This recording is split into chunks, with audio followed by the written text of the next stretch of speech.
Hello there, and welcome back.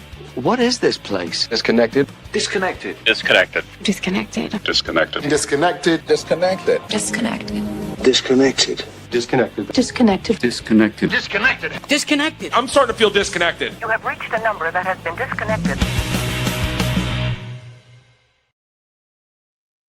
Hey, what is up? Another Thursday live for Reconnected. I am not in my normal place. I am at my sister-in-law's house. We'll get to that in just a moment. But first, back for the first time in almost 8 months, Mr. Chris Stachiw. Hello. Welcome myself back here. I am back for a moment. We may never know how long, but I'm here. Hopefully, at least for tonight. How's everything been? Interesting. 8 months. Has it really been that long? May of last year, yeah. Whoa. Yeah, it has been quite a interesting 8 months since last time I was on here. A lot of life changes, a lot of professional changes with you and I, which is more exciting for me than anything else at this point in time, frankly. Not a whole lot of podcasting. The podcasting has kind of just been here at like about a middle level. But everybody else at Weirding Way Media, where I am the co-founder of the podcast network, is still busting their collective tookuses, as one might say, collectively. So if you're looking for podcasting stuff that's not Ryan's, which you should, because Ryan is not the only one who makes amazing audio content. I can speak to that directly. WeirdingWayMedia.com is where you can go to check out all the things that myself and the others on my network do together. So, yeah.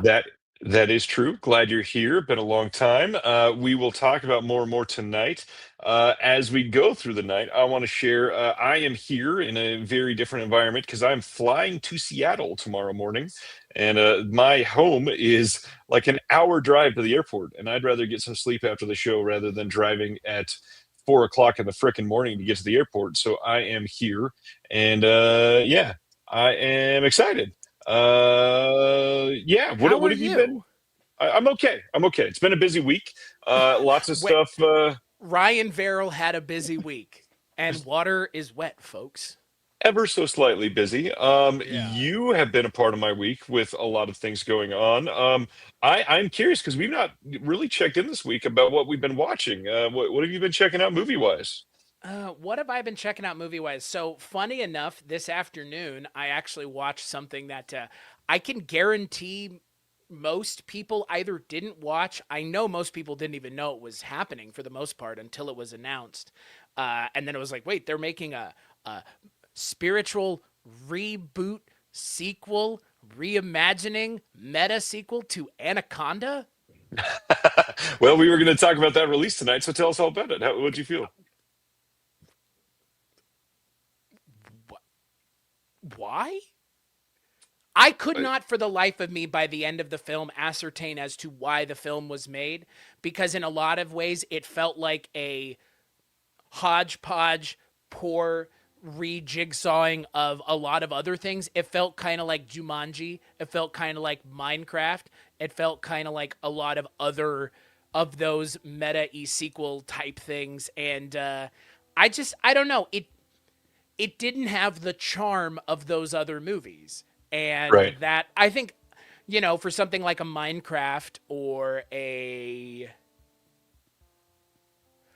Jumanji, I think for me, like those movies, the chemistry in the chemistry amongst the main cast was so much more interesting. And I think it was so much more like well thought out. And I really couldn't understand, other than maybe because Ice Cube and Jennifer Lopez wanted to come back and cameo in an Anaconda movie, and this was the only way to do it without them having to commit to being in a real Anaconda movie. Right. I don't know. I would say if you're interested in checking it out, maybe watch it. I love Steve Zahn. I love Paul Rudd, and Jack Black is Jack Black for good and for bad. So I don't know. It was weird. It was one of those movies where by the end of it, I was like, did ChatGPT make this? Like, is this a creative enough endeavor to have justified spending, however many millions of dollars they did? So not my favorite thing I've seen this week. I also enjoy Steve Zahn. I can't think. Is there anything he's done in the last 5 years? Well, he was in The Righteous Gemstones season Oh, 3. He was really good in that. He's good in this. I always think of Strange Wilderness when I think of Steve yep, Zahn. And the thing with the goblin shark and yep. the like that's and I mean Steve Zahn was really good in those Planet of the Apes movies. I believe it was the second and third one. I mean I know he did mocap in the second one. He maybe have did mocap in the third one even. But Steve, I love Steve Zahn. So that was I mean it was like a selling point for me that he was in it, and then it was just like I don't know. Thandie Newton is there for like again, it's just weird. I couldn't. They didn't have the chemistry that they should have, and if they had had the Right. chemistry of a Minecraft movie, it probably could have carried the movie over the finish line. Because I think that Minecraft movie, when I watched it, I was surprised at how much I enjoyed it. But that was based primarily on the chemistry of the four principal actors. So yeah, that was my response when I watched the Minecraft movie. Was I'm enjoying this. So you know. I feel like Jack Black has chemistry with everybody. So Yeah, it's not Jack Black's fault. I think it's just I think maybe the writing doesn't serve the four of them the best. So I don't know. I see what they were going for. I don't think it was as successful as those other films. And I mean, I don't think anybody really talked about that Anaconda movie like since it's been out. Like it didn't not make any not waves per much. se. Yeah. So In our chat, my friend Robert Hubbard says so that's what Statue looks like. yep. Congratulations. Now all those times you've hated my voice, now you can put a voice to a face. So there you go. Congratulations. Enjoy. Yay! That's This week, hopefully that's me to you. So hopefully, that's not the case. This week, showed my kids a couple movies for the first time that you'll appreciate because you and I have talked about at least one of them. No, we've talked about two of them together, actually. I showed my kids for the first time The Blair Witch Project. Fun movie. are Fun you talking movie. about the original or the remake? Oh, the original, of course. Come on. Had a good time. Spencer whimpered while sitting on my lap for much of the movie. And then the big one that I was stoked to be able to share them, I showed them The Sixth Sense. Nice. It was a good How time. did they feel about that? They neither one saw the twist coming. That was important. That was a big thing. Jonah was like, "Nah, wait, no." Yeah, genuinely got him. It was pretty good. Nice. No, yeah, I was about to say I don't know who else could be taken by surprise for the twist in The Sixth Sense anymore other than people who weren't alive when the film Yeah, came out and or have or no don't have access to experience. free internet for most of Yeah. their life so far. Right. Right. Well, that's not a given for any of us anymore, so That is true. I also caught up again with the movie that I love, and I just want to champion again because I feel like a lot of people sleep on it, and I know it got a Severin Blu-ray release a few years ago, but I got an episode coming up with the New World Pictures podcast, and I want to highlight that, but I also want to say everybody, and I mean everybody, that has not seen The Boys Next Door from Severin Films by Penelope Spheris, please go watch the movie. Charlie Sheen, Maxwell Caulfield, both doing literally some of the best work in their career as just really heinous, awful troublemakers in a movie that is scary and weird and very homophobic and super, super well made. Penelope Spheris has always been great. Love that movie, and I really hope people check it out that haven't because it is so, so good. Love she that has one. she has a huge range as a director. I love Penelope Spheris' range as a director. To go from What The is Fall your? of Western Civilization to The Little Rascals. I was about to say, what is your favorite Penelope Spheris film then? Well, as a child, it would have been The Little Rascals because I saw it so much. But as an adult, it's The Decline of Western Civilization. So, and I I know know you. that might ruffle some Wayne's World feathers, but Nah. I'm a Fall of Western Civilization guy. So, or I Decline just of know you Western love the cameos in Little Rascals specifically. I do. I mean, there is a cameo in that movie that I think is very telling for the person who is in it. Yeah, that's a nice way of putting it. You're the best son money can buy. How many times have you heard that Or said that or literally. said that literally to your own children? As far as pickups, since I'm in my sister-in-law's house, I have nothing with me. What about you? You've been purchasing anything? I know you're a card collector. You've got all kinds of things that you're checking out. Anything you want to talk about or share? I was gonna say, it's been in terms of things that I've picked up or things that I've watched or things that I have been engaging in. The physical media space, you and I have talked about this a lot. Like I've been getting back into it a lot more. So actually, since the last time we talked, I picked up Stop Making Sense in Midsommar on the A24. Yeah, they're not steel books, but they're those really high end Yeah.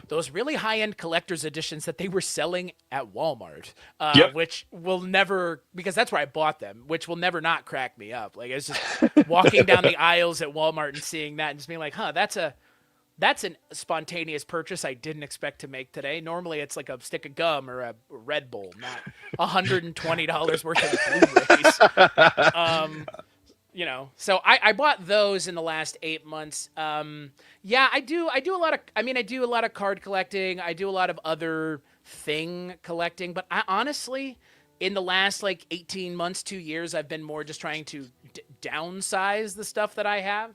So I have not been loading up on things. I will say, though, if you're a fan of The Simpsons, it's nice to see that we're finally getting physical products from the show being released in some capacity, because I look to my right and I see a talking haunted Krusty doll from the Treehouse of Horrors. I think it's 1 or 2, maybe even the third one. And they've made the phone from Moe's Tavern, or they've made the Funzo doll, or they've made all kinds of things. So, I mean, in terms of physical things, not much. I'm looking to change that this year, though, because there's a lot of stuff coming out this year that I'm really excited about. And, getting more into the physical media space with you directly with Antenna, I think will lead to me spending probably more money on physical media, just because I'm constantly being exposed to it in a substantive way. So, no, that's all I've got.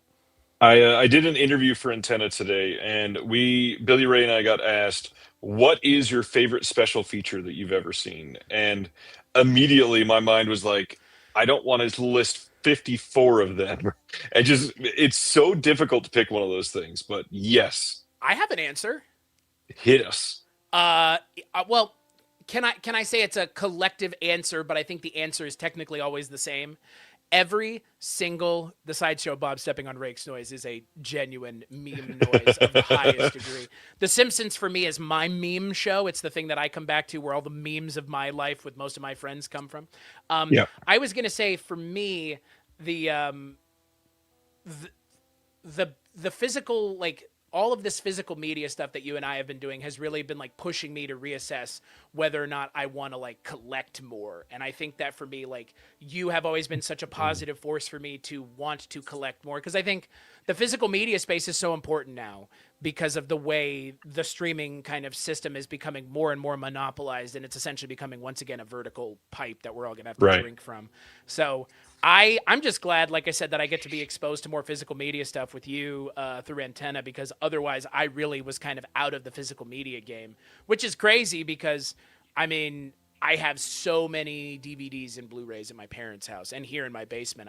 At one point I just stopped. So I'm glad that there will be a time now where the stopping is gone.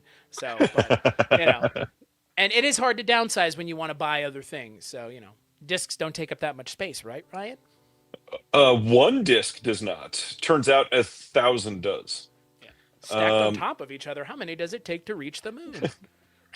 Mac and Cheese is asking, will Antenna put out innovative low-budget genre films too? Absolutely. Literally watched 2 today that I am meeting with a filmmaker about, because I truly loved it, and can't wait to see if we can make a deal on that one, because it was exciting. And Mac and Cheese, if you know of anything that I maybe have not seen, please send it in.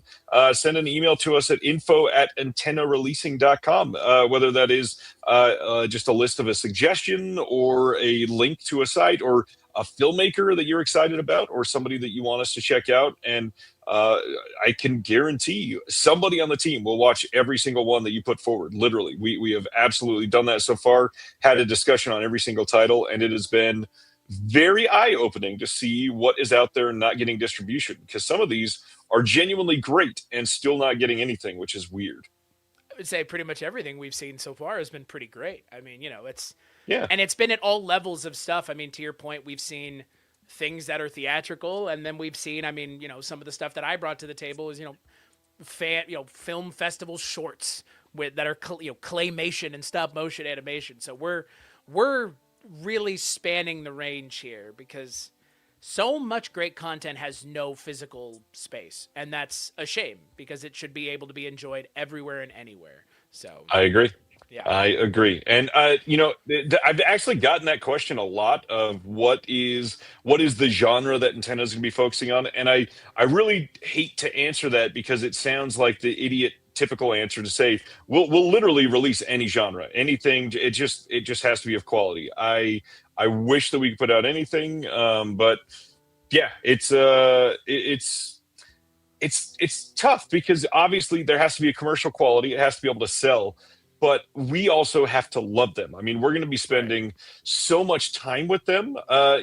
Stolen Kingdom, the first film that we announced. I have watched that movie so many times. I watched it twice this week, literally for other things.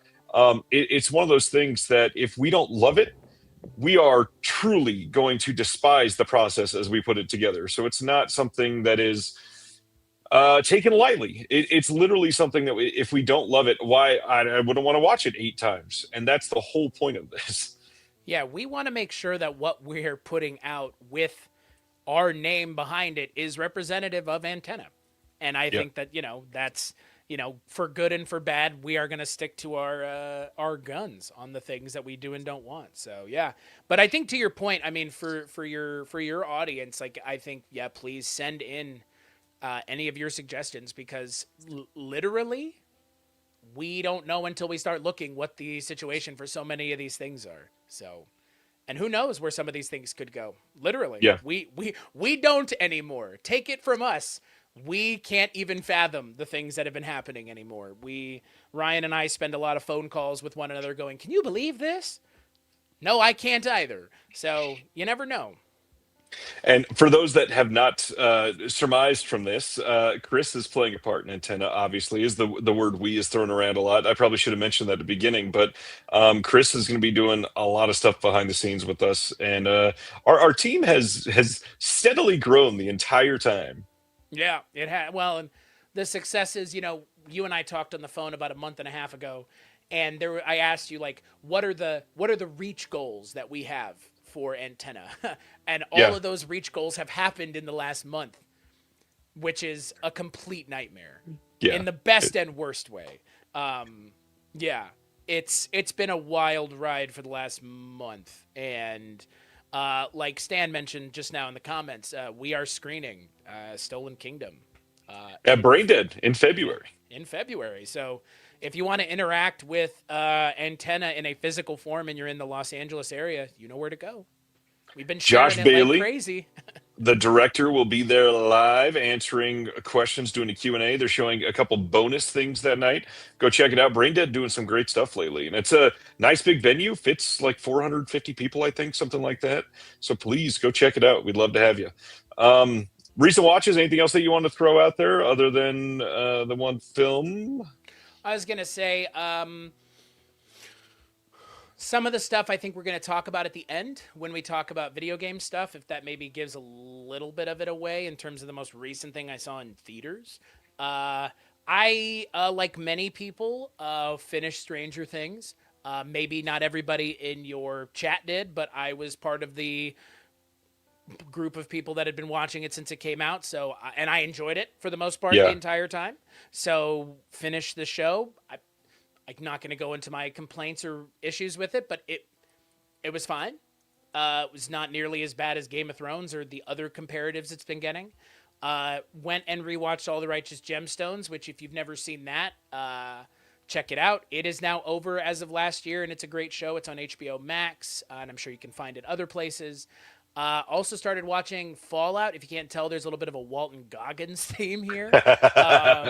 Well, rewatched the first season of Fallout and then started on the second season of Fallout. And then after that, I think I'm going to transition into a rewatch of Arrested Development, of all things. Honestly, not a bad idea. It's been a while for me too. Yeah, I will say that when I was in college, a lot of the people I was friends with, and some of them I'm still friends with, overquoted that show. And it was Justified is a good option. I loved Justified. Same. Justified is great. I still remember that first, the opening scene with Oh, the gentleman who just passed away a couple weeks ago. Him and Timothy Olyphant are in that first scene together. The guy who plays the villain in The Mask. Oh, yeah, right. Zed from Pulp Fiction.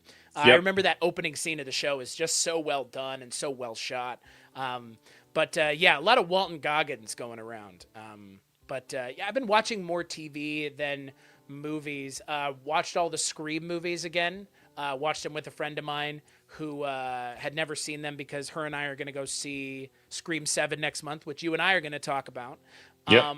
So just been rewatching a lot of stuff, and yeah, like I said, Arrested Development is next, so I'm excited to rewatch that, get some of those. Peter Green was his Peter name. Green, yeah. Excited to see Arrested Development again and reappreciate that. So who knows? Laura has still never seen Arrested Development, and I need to figure out if it's her type of comedy or not, because God, is it so good. You'll know by the end of that first episode. Yeah. And to be fair, like, it's a pretty easy watch, and I have already told my friend Lindsay, like, well, I'm not watching the 4th season. So, Yeah.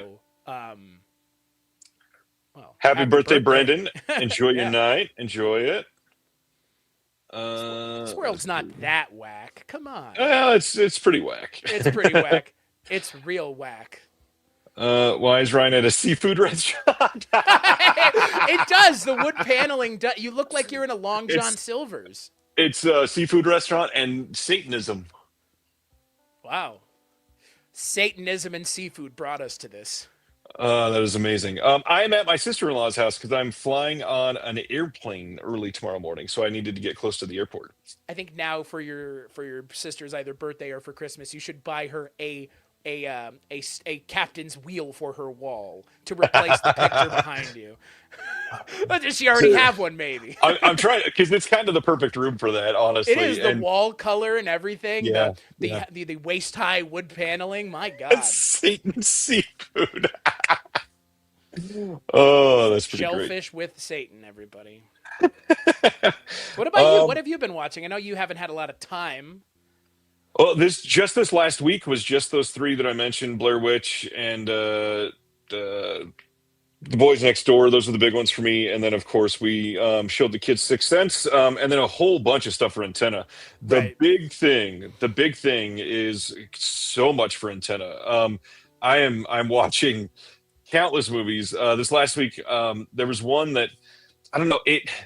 Just to share some of these things, like this one movie, it started off a little rocky, and then after about 10 or 12 minutes, it started to get enjoyable in a way where I could see a lot of potential, but it was like, I don't want to put 80 minutes into potential. So I did watch it at 1.25 speed for a little while, and all of the potential was literally in like a 10-minute scene. So I'm glad that I did that, but there's so much out there that people are sending in that it's tough to I don't know, it's tough to assess these things, and you can't just do it off the rip. It's not, sometimes the first 10 minutes are not great and you really got into it.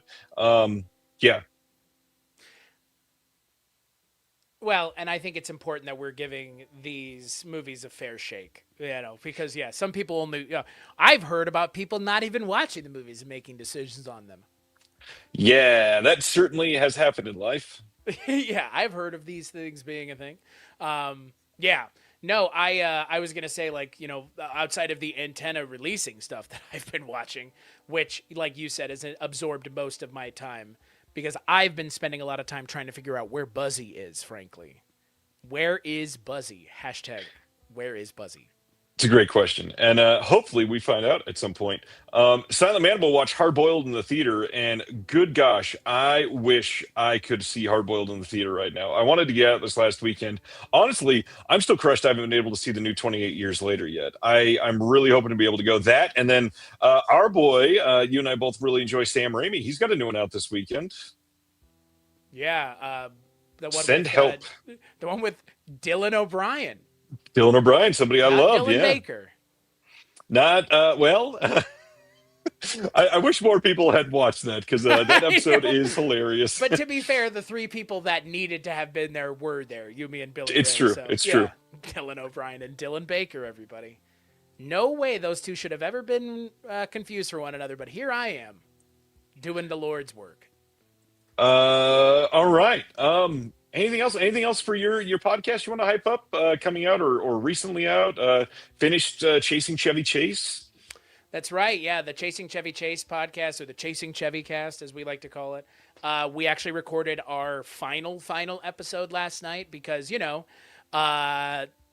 when a Chevy Chase documentary comes out the same year you're ending your Chevy Chase centric podcast, I would say it's kind of important to talk about the only Chevy Chase documentary that there will probably ever be. So, Right. if you have not watched it, I would go check it out. I don't know if it's going to change anybody's mind about Chevy Chase. I don't think that's the point. Marina Zinanovich, she is a great filmmaker. She's a great documentarian. She did the documentary on Lance Armstrong, not the Alex Gibney one, but the one where it's just Lance in all uppercase. She also did the Roman Polanski documentary. So she is the kind of filmmaker who can take these kinds of people to task. And she pushes back on Chevy Chase a lot, which I'm sure most of you have seen the clip of him going, "You're not bright enough to understand me." And that's about the level of assholery that it gets to in the documentary. I mean, again, he's kind of known for being prickly and kind of he's a lot. And so I don't think the documentary does a lot to change opinions, but I think it does, at least for some people, maybe give insight as to why he is the way that he is. And it's weird to me that the reasons that come out in the documentary as to why he is the way that he is, he never used those as an excuse, which is kind of shocking. I think he just maybe enjoys being himself a little too much. So if you've never seen it, if you have any interest in Chevy Chase, go check it out. But yeah, that's the last episode of our show is the Chasing Chevy podcast is going to be on the Chevy Chase documentary. We had not intended on doing it. We had intended on finishing on The Last Laugh, which was a 2019 Richard Dreyfuss Chevy Chase Netflix film, which felt rather apropos given the title. Yeah. But we ended up doing the I'm Chevy Chase and You're Not documentary, which, I mean, again, was a good time. We had our friend Rod Lott of Panic Attack, or Film Attack. He joined us, and it was great. And if Chevy Chase is a thing you're into, I would say watch the documentary. And then if you want to hear some people talk about it, I don't know how many people are really engaging in conversation about it, check out the episode when it comes out here in like a couple months, probably 3 months. Speaking of Dylan O'Brien, says Reggie, has Twinless been announced for a physical media release? Not yet, and it better come out because that movie is goddamn incredible. It is a movie that I've seen already twice in the last few months, and I've preached it everywhere. I mean, Craig, go and see it, and he's saying, if not, I know a label. Craig, please go get Twinless. I would work my ass off to make that release amazing. God, yeah, somebody put it out. Thanks, Sam. Appreciate you. I'm still waiting. I'm still waiting to watch it. I haven't watched it yet. But I know you have. When I watch it, I'm sure I will come back to you and sing your choice praises of telling me to watch it. So I'm going to watch it in the next week. I'm going to avail myself of that. But yeah, I have heard nothing but good things specifically from you about it. I preach about it quite a bit. Yeah. That is all I've got. Don't forget, after the announcements real quick, we're going to be talking about video game adaptations after that, and save up your answers. We can talk about those then. But let's break into it. This is going to be weird for me because I don't have my second monitor like I usually do, so I'm going to have to go back and forth on some tabs here. Chroma, glad you made it to the other chat. That's why I always try to make the comment that if you're in the portrait chat, you can come over to landscape and join everybody else. All right, so Via Vision in Australia releasing Sheena, the collection, on March 25th on Blu-ray and DVD. Essentially, we've got the film on Blu-ray and then the 35 episodes of the TV show on DVD, and that is it. There are some extras here, but really, there's not a ton here to make this something enticing for people. It's a good-looking release, though, if you don't have any of these. Yeah, Sheena, have you ever seen anything Sheena? I have not. I like the box art, though. It does look good. It looks well made, which, It not a guarantee does. anymore. That is true. Although this is from 1984 and 2000, so Yeah. Next up, this is a really important announcement. So, February 24th, Strand Releasing is putting out Pink Narcissus from 1971. For those that have never heard of this film, this says a young hustler escapes from the harsh realities of street life and into a series of lushy, erotic dream worlds while waiting for his next client in James Bidgood's legendary underground classic.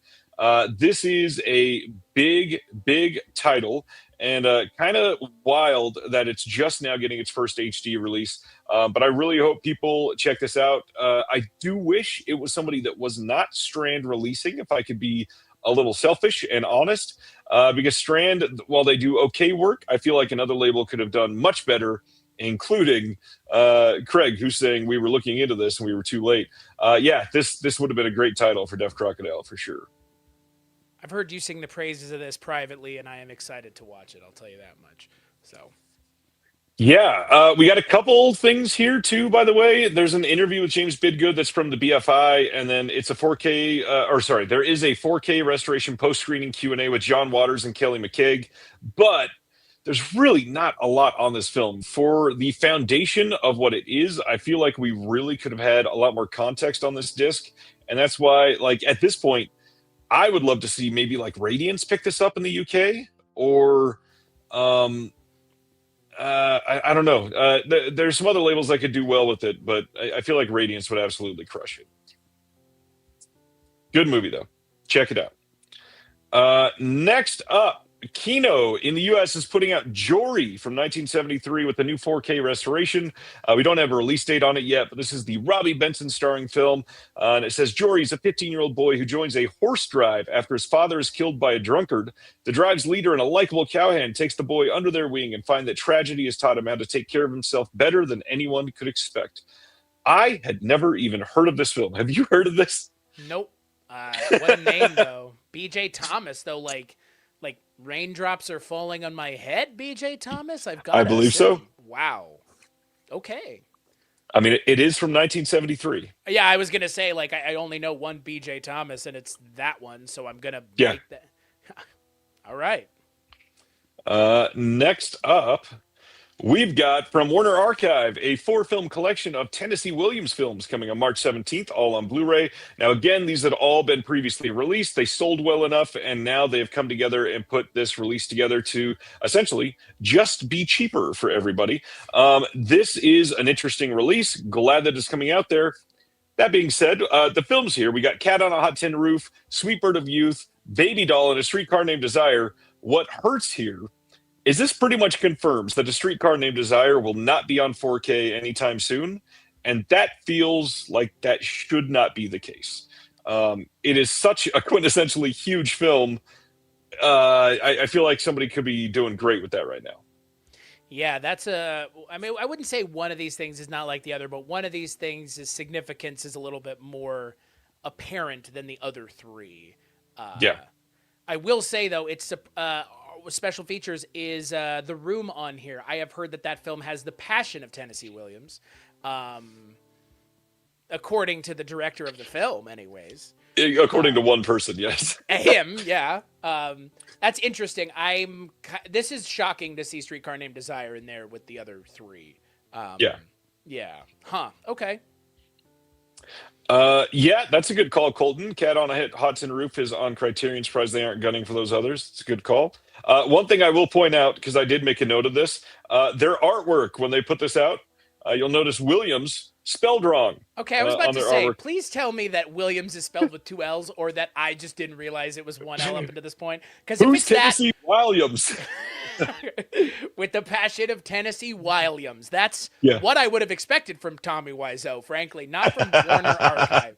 Or I guess Warner Archive, soon to be Warner Archive, owned by Netflix. So I don't like that. So I just wanted to bring some faith back to humanity. I put this out, and Warner Archive said, "We saw your note. We have fixed the artwork, and we have fixed it." And they did send me the proper artwork after this, so it is done. When you buy this, it will not only have 1 L. You can rest assured. it's instead of having 1 L, it will just be a W will be replaced with a Z, so it'll be Tennessee Zillions. So Either that or Tennessee will have no double letters. It'll just be TENESE. oh my God, now that would be That's what I would do. Say we fixed it. But Williams would have like Williams. 5 L's. Yeah, good. Tennessee Williams. Now it sounds like we're from the deep south. God Lord. Except you have to really put the emphasis on the E and we, so it's Williams. Tennessee Williams. Good Lord. Next up, MGM already showing the fruits of that the agreement they just put out with Alliance. So February 10th, they're putting out a Blu-ray and DVD of Jack and Sarah from 1996. No extras on the disc, but this is what you're going to get. This is a big deal. Judi Dench, Ian McKellen in the film together. This is a rough-looking cover on this. Yeah, it is. I don't even know what to say. I mean, minimal. I mean, let me put it this way. If you didn't want me to know it was a movie from the 90s, you didn't do a very good job.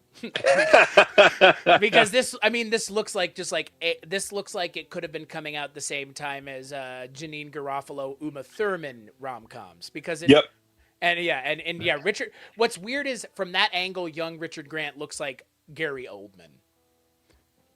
Ooh, he does a little It bit. does a little bit, yeah. It's the hair. I think it's the hair. Yeah, never seen it. I mean, looks interesting. I love Richard E. Grant. Talk about a long tail on his career being relevant That's even true. now That's in true. 2026. Yeah, no, it looks. I mean, the cover art looks awful, and the fact that they don't have Judi Dench or Ian McKellen mentioned anywhere is also very amusing. But they do have a beret, so I mean. Wow, nothing more 90s than that.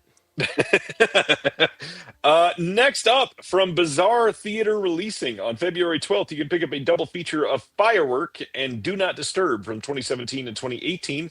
These are by the filmmaker David M. Dawson. Firework is about two slackers embarking on a relaxing getaway over the 4th of July weekend, only to find the seclusion slowly chipping away at their sanity. And Do Not Disturb says Jordan searches for meaning while unintentionally reuniting with his old friends and old life. To me, these sound and look very unassuming. But Bizarre Theater Releasing, technically, not every film, but most films are on the, what is the best way to say this? Underground disturbing film variety, like shock films. Like And guinea the- pig experiment type stuff. Yeah, stuff like that. Okay. Funny enough, I showed Billy Ray something like that today, and Antenna is considering one like that. Oh, fun. I mean, I'm game. Look, I think that the world is in much more need of like Faces of Death 10 or whatever we would be at this point. It is a bad week to mention that. Do you know they're putting I out a do Faces know. of Death I do- remake? I do know. I saw. That's the joke. Oh my That's God. the joke. Okay, just making sure. Yeah, Just no, making I mean, sure. look, like shock films have been a dime a dozen for as long as people have been trying to get a rise out of each other. I love a good Serbian film in Salo like the next person. So It's true. yeah. Well, now that we've talked about a shock film, you want to talk about one of the biggest pieces of news from this week? Let's do it. We got confirmation over at my buddy Jake from Steelbook Obsessed channel that Lionsgate will be releasing Kill Bill, The Whole Bloody Affair on home video this year, 2026. Now, the current rumor is listing an April date for that. Now, that does not mean that we know if that is pre-order date or actual release date, but it sounds like before the middle of summer, you will likely be able to get your hands on Kill Bill, The Whole Bloody Affair. Now, I don't remember. Did you go see this in theater just a month and a half ago or 2 months ago? I don't think so, right? I'm not a Tarantino guy, so this was not on my. I I understand. know you. I remember you and I had this conversation. It's just, it's not my bag. I know that the people who went and saw it enjoyed it immensely. I did not go and see it, and Kill Bill would not be the. If there were to be a Tarantino film to come back to theaters for me to watch, there are like 2 or 3 of them that I did see in theaters that I would go back and rewatch. Kill Bill is not one of them. So, and I will leave it at that. But I know how important this is for a large group of film-going people to be able to have this version of the movie at home for them to watch and not the kind of fan versions or all the other myriad of versions that had existed in downloadable forms for the last like 10, 15 years now. So Yeah. This is, like you said, this is a big deal for lots of reasons. One of the big ones is it is a filmmaker's voice and passion for a very specific film finally being able to be realized in his complete version. And I will say, after having seen it in the theater with my buddy KB here, who's in the chat, we were shoulder to shoulder for this movie, and um, it is the way to see this film. I will say that. Obviously, I was a fan of Kill Bill 1 and 2 the first time, but there's something special about the proper edit here, and then the colorization of the Lucy Liu sequence, and the extended anime scene, which maybe is a little too long now, but it's still very cool to see in the middle of it. Go ahead. I guess I did forget that this happened last couple months. Tarantino's a real asshole, everybody. It's true. Yes. Yeah. So there's also that. So I hashtag Paul Dano and Matt Lillard. Sorry, I take their sides in all this. Yeah, actually, you know what? I forgot. No, let me walk this all back. Tarantino should put his foot in his mouth, which he would really like. So, or maybe he should put someone else's foot in his mouth, which he would like even more. And he should stop talking about other actors, because have you seen Tarantino as an actor? His Australian accent is terrible. The funny thing is, I think pretty much everybody agrees. I don't think anybody agrees with his opinions on stuff, but good movie. Check it out. I'm glad it's coming out on home video. I'm glad that we waited and did not confirm that this was coming out until there was confirmation, unlike some other people that jumped the gun and claimed it is 100% happening. You had no idea.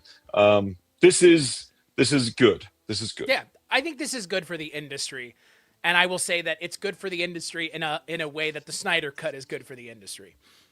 This will sell like fucking hotcakes. That's the other thing. Yeah. I apologize in advance, but when this comes out, I don't usually say you need to jump on something quickly. I'm not trying to FOMO ever or something like that. But if you want this, you probably should get it really damn quick when it gets fully announced and up for pre-order.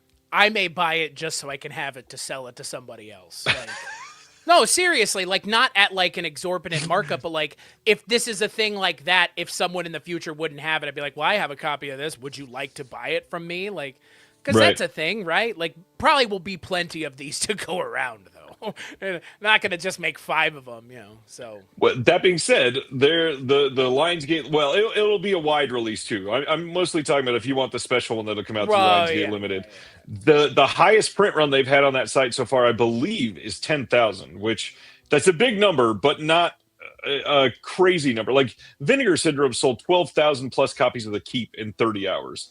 This is going to sell very, very well. This is going to sell a lot in a very short period of time. Yeah. And if it doesn't, Lionsgate I'll will be surprised. printing money for 24 hours. Yeah. And you know what? Oh, Like, man. good for them. Because again, like you said, like as much as I don't like him as a person, I can respect his choices as a filmmaker from time to time. But this is a good thing for the industry. Yeah. Because like you said, embracing a filmmaker's voice and passion is important. Do I like the person that it is? No. But I can respect the things that he has brought to the industry and the directions. You know, he's allowed people to appreciate other things that they would never have gone out and watched otherwise. So 9 Volt in the chat. I'm going to make you very unhappy right now. He says the Lionsgate UHDs of Kill Bill 1 and 2 look like absolute dog shit. Is this a new transfer? No. It still has that sort of waxy look. Definitely looked that way in the theater. It is only going to be that exact same one again. And yes, ZPAM Lionsgate Limited still only ships in the US. However, they do ship to reshippers. So if you're overseas and you have a reshipping service that you use, you can purchase and get it sent there. So with the print that they were using, the waxiness is what? What is that attributed to? It's inherent to the negative, and I believe it's only a 2K DI because of the film itself. And I don't know. For some reason, that's the look that It's a they known went with. thing, though. Yeah. Gotcha. By the way, in case anyone's curious, Inglourious Bastards, Django Unchained, and Hateful Eight are the 3 movies I would go rewatch in theaters. And No Jackie technically, Brown? I guess I've never seen Jackie Brown. Ooh, that could be Chris's favorite. I mean, my friend Lindsay likes it a lot. I think one of the first times I went over to her apartment, she was watching it, and we ended up putting on something else. So I've never seen it, so I can't speak on that one. I mean, Reservoir Dogs is still for me kind of best worst entry point for him. So worst How do you because feel it's my about, favorite, and I felt like there was nothing past it. Best because I like it so much. So how do you feel about Death Proof? Have you seen that one? I mean, Death Proof. For me, the longest time, Death Proof was my favorite Tarantino thing, and it probably, in a lot of ways, like it is, but it's so. It is a Tarantino thing, but it's so not a Tarantino thing at the same time. Like Yeah. it is, but it isn't. Death Proof, Stuntman Mike, Kurt Russell. I mean, my God. I remember, speaking of something like Kill Bill, The Bloody Affair, I had the opportunity and privilege to see the Grindhouse thing when it came out, the whole Yep. cut. And I mean, I remember just being so taken by it then. And man, you know what? I would go watch that in theaters again. If they were like, we're going to re-release that with all the trailers and maybe even do some new trailers type thing. Like, man, I would show up in a heartbeat for that. Because that was my shit back in the day. Like, Yeah. I'm not a Tarantino guy. I'm more of a Robert Rodriguez guy, admittedly. So maybe that factors into it. I know that they're kind of 1A, 1B in a lot of ways. So, but yeah. About 2.5 years ago, I did get a chance to go see it in the theater again, so I was really glad I got to see it. It's amazing. It literally is such a fun experience. Let's talk about one of the other top biggest news of the week. We are going to talk about another huge director, George A. Romero's Bruiser, getting a 4K release here in the US from Kino Lorber sometime. We don't have a release date yet, but this is a big deal because this was one of the films that famous hoarder and greed master Mr. Rubenstein had been holding on to. This and Dawn of the Dead and some others. And in the US, his rights for these have been tied up for a while. I'm very curious to see either how they got this away from him or if they got him to acquiesce for much smaller money or something like that. Very, very interesting situation. Have you ever seen Bruiser? I have not. Should I? Yes. It is underrated, and well, the biggest thing is it's underseen. Most people have never seen Bruiser. Right. That's not an uncommon thing.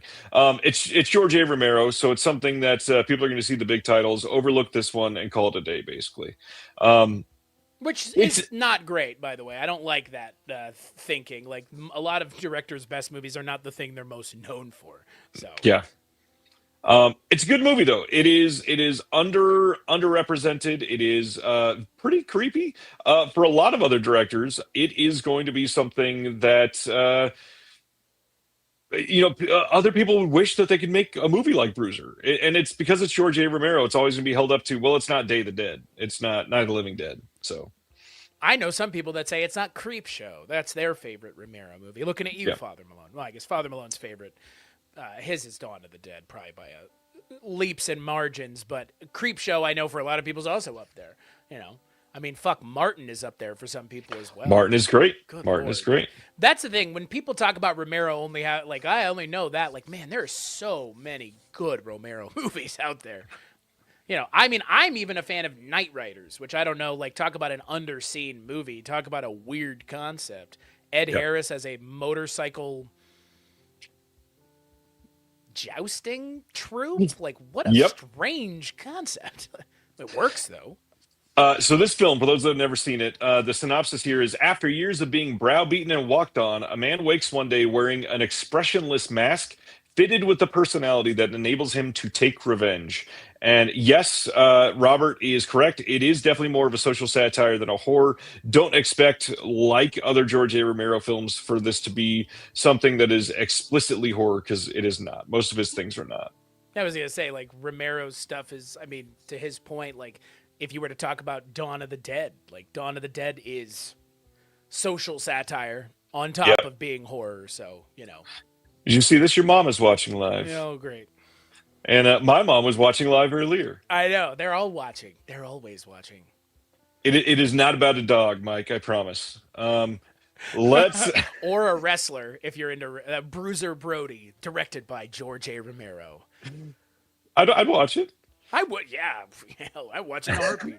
I would watch a George A. Romero film, a biopic about Doink the Clown, directed by George A. Romero. I would watch it. All right, let's go to our next one. Zootopia 2, which came out in 2025, getting a March 3rd 4K Steelbook release, then a standard Blu-ray and a DVD release here in the States. No standard 4K, as per the usual for Disney stuff, for most of the Disney stuff at least. This will have Dolby Atmos and Dolby Vision. There's going to be some featurettes on here, things like a piece about the zookeepers that are giving you a tour around Walt Disney Animation Studios, meeting the voice actors behind the film, sketch along, uncovering references from the film, hop inside the recording booths, all these other things. Did you see Zootopia 2? I have a feeling this is not one you rushed out to see. Yeah, and it's not for any reason specifically. Just the first movie was fine. Yeah. When did that first movie even come out? Like 2014, 2015? It was like No. Was it? It was like a long time ago. No, like it feels. I mean, maybe it was 2016. Okay. Way later. 2 years off. I had not thought about Zootopia in 10 years, and maybe it'll be another 10 before I have to think about it again. Jeez. I don't know. Zootopia came out before Coco. That's what I'm saying, dude. Like, Zootopia's been out a long time. I don't have any, like, remembrances, negative or positive, towards the original. I just don't remember it, like, sparking joy within me the way some of the other, speaking of Coco, like some of the other Pixar films definitely did and have since. See, what's weird is Zootopia should have been a movie I totally vibed with, but then there were movies that came out after that I vibed with a lot more. Zootopia is not Pixar. That's I know. why. I know. Well, but to be fair though, like it's easy to confuse them because of the Disney of it all. And that's the thing. Like, I guess more for me, I haven't necessarily always vibed with Disney animation as much as I have with Pixar's animation. And, Frozen was Disney animation. Frozen's fine. It's true. Disney animation has done a lot of great stuff. Moana, Frozen, Zootopia, the first one and second one. And these movies made a lot of money and people really liked them. So, and I know that Zootopia, I think, is an important movie. The message of the first one, I'm sure, is pretty important. I don't know what the message of the second one is. So, the message in both is animated propaganda, basically. And yikes. So instead of ice, it's mice.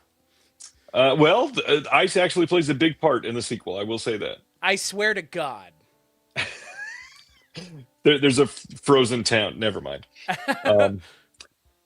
Anyways, here we go. Coming on March 3rd on Blu-ray from Sony Pictures is For All Mankind Season 2. Now, this is sort of weird because Season 2 is from 2021. I was about to say, this show has been out and over for years now. Yes. There are, 4 seasons of the show? Or 5? Yeah. Something like that? Yeah, but like this season has been 5 years ago. So there are this season and more seasons on Blu-ray overseas, but we are finally catching up on the States. Season 2 finally coming to Blu-ray. Not sure what happened and why the delay, but I've heard the show is great. Have you watched this?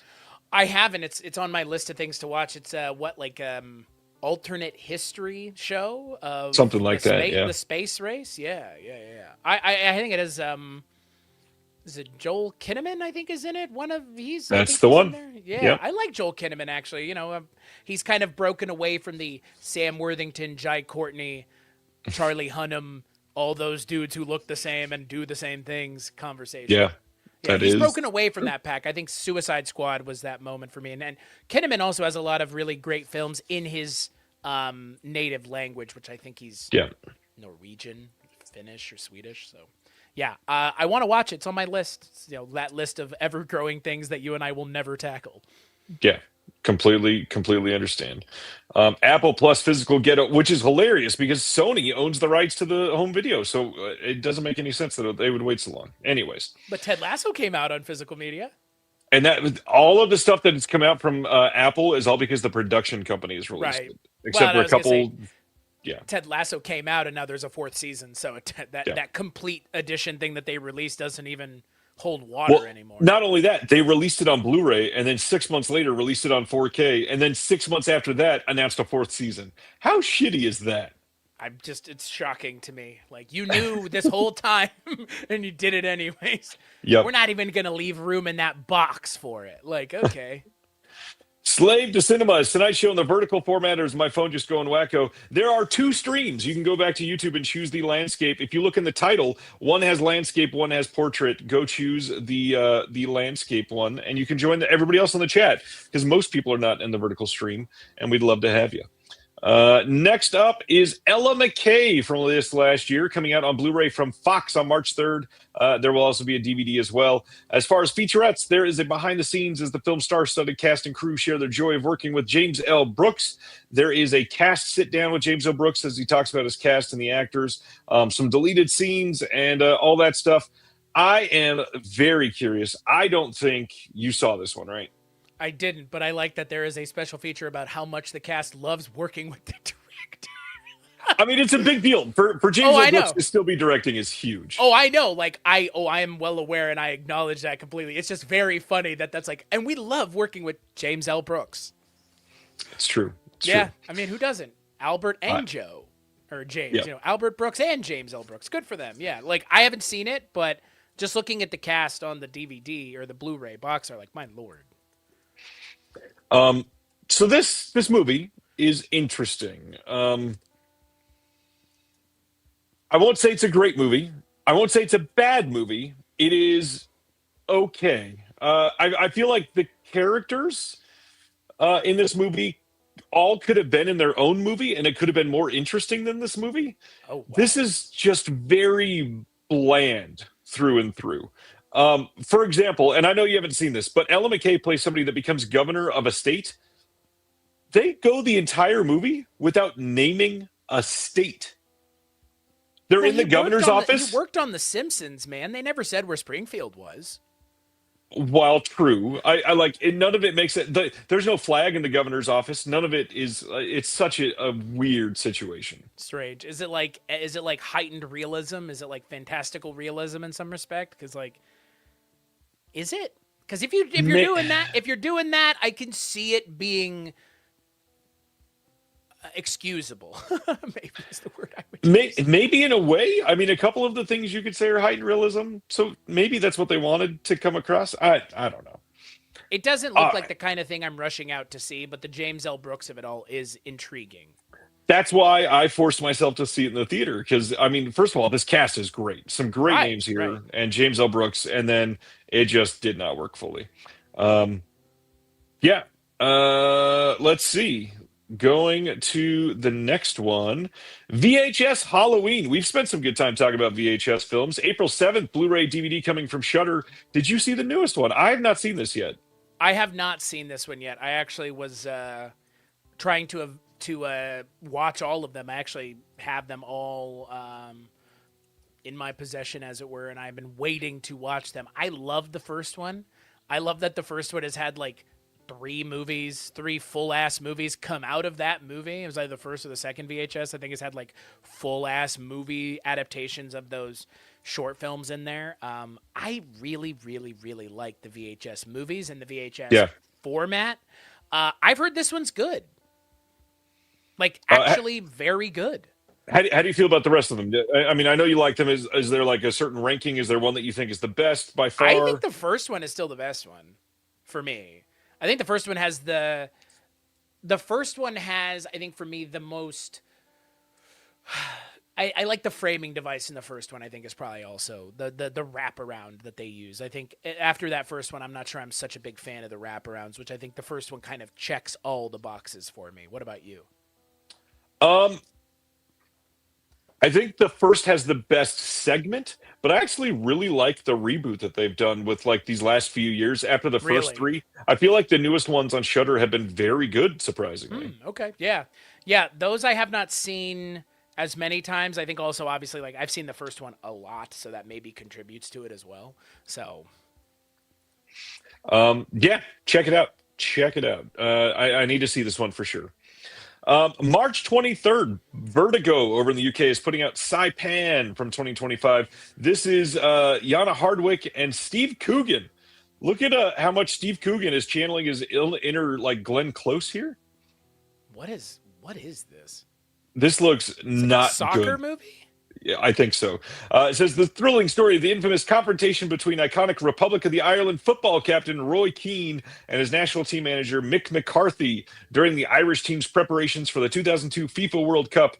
And for Steve Coogan to be playing one of these people is wild. Well, it's not an action movie, but it sure looks like one. They want you to take this very seriously. Well, maybe it'll be good. I love Steve Coogan. Yeah, he's great. Looks a lot like Glenn Close in the side profile. He looks, yeah, I don't know. I'm not sure what energy we're attempting to channel here. Changing where I'm sitting, sorry. All right, so that's Did you have to slide down in the booth a little bit? Were you getting uncomfortable? Are they kicking you out? I guess it is 9:30. How much longer? Seats, yeah. How much longer at Captain D's are you allowed to be there before they kick you out? Captain Beast. Isn't that the other place that's Long John Silver's adjacent? Can you believe people went and people? I mean, look, if you go and eat seafood from a fast food restaurant, Listen. I don't know. Long John Silver's is underrated. That should be on your tombstone. It might be if I ever eat there again. Yeah, I was about to say if that Ryan Barrow's last words were Long John Silver's is underrated. Back in the day, it wasn't terrible. I've not had Long John Silver's in, 18 years maybe? Just judging by whenever you've still been alive since. What a weird sentence. Hashtag news sentence. Judging by when you've been alive since? And before that, you ate? Oh, that got me good. Yeah. All right. Like I said, I hope you're not making too much noise for all the people at the Long John Silver's you're at. Funny enough, I think my sister-in-law and her partner are asleep. So the kitchen's closed for the evening, is what you're saying. The kitchen's closed. Yep, I'm being loud. Fish sandwiches can go hard. Agreed.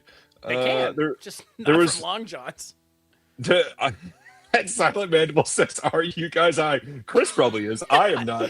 I am not high. I always find it very amusing that Long John Silver's, anytime it comes up, is just like, who eats there? When was the last time you ate there? And how many jokes can we make about it before we move on and forget that Long John Silver's exists? All of these comments. I know, it's so good.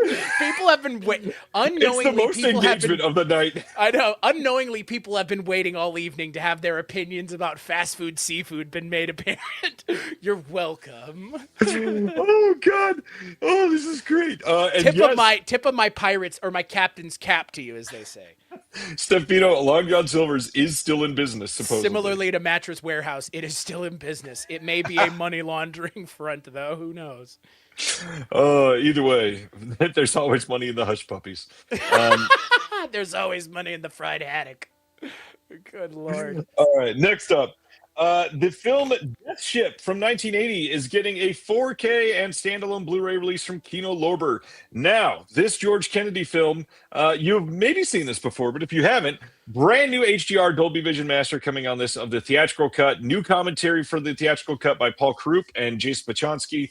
New commentaries for both cuts by Alexandra Heller Nicholas and Josh Nelson. And yes, I say both cuts because there is an extended cut on this film. It is not much longer. It's a couple minutes. From what I hear, it's mostly exposition and talking, but I believe it's the first time out anywhere on HD, so that is a big deal.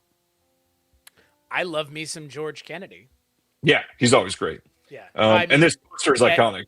Yeah, I've never heard of this film, never seen this film, but this is now made the list because Richard Crenna, great, and George Kennedy, I mean, my lord. Yeah. Ed Hawken from Naked Gun. Ethel. Yeah. That's all I say. I just love George Kennedy. George Kennedy is such a funny, like, in all the other things I've seen him in, he's not funny. But in Naked Gun, he plays such a funny straight man opposite Leslie Nielsen that the two of their chemistry just They're so good. That was my first introduction to George Kennedy, and I've gone on and watched other things subsequent to it. But yeah, I love George Kennedy with a passion. Well, I'm glad you agree. This next one, I don't know anything about it. It is coming soon on 4K from Imprint in Australia.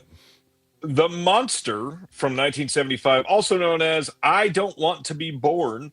They are putting this out soon with a brand new internal 4K restoration by Imprint.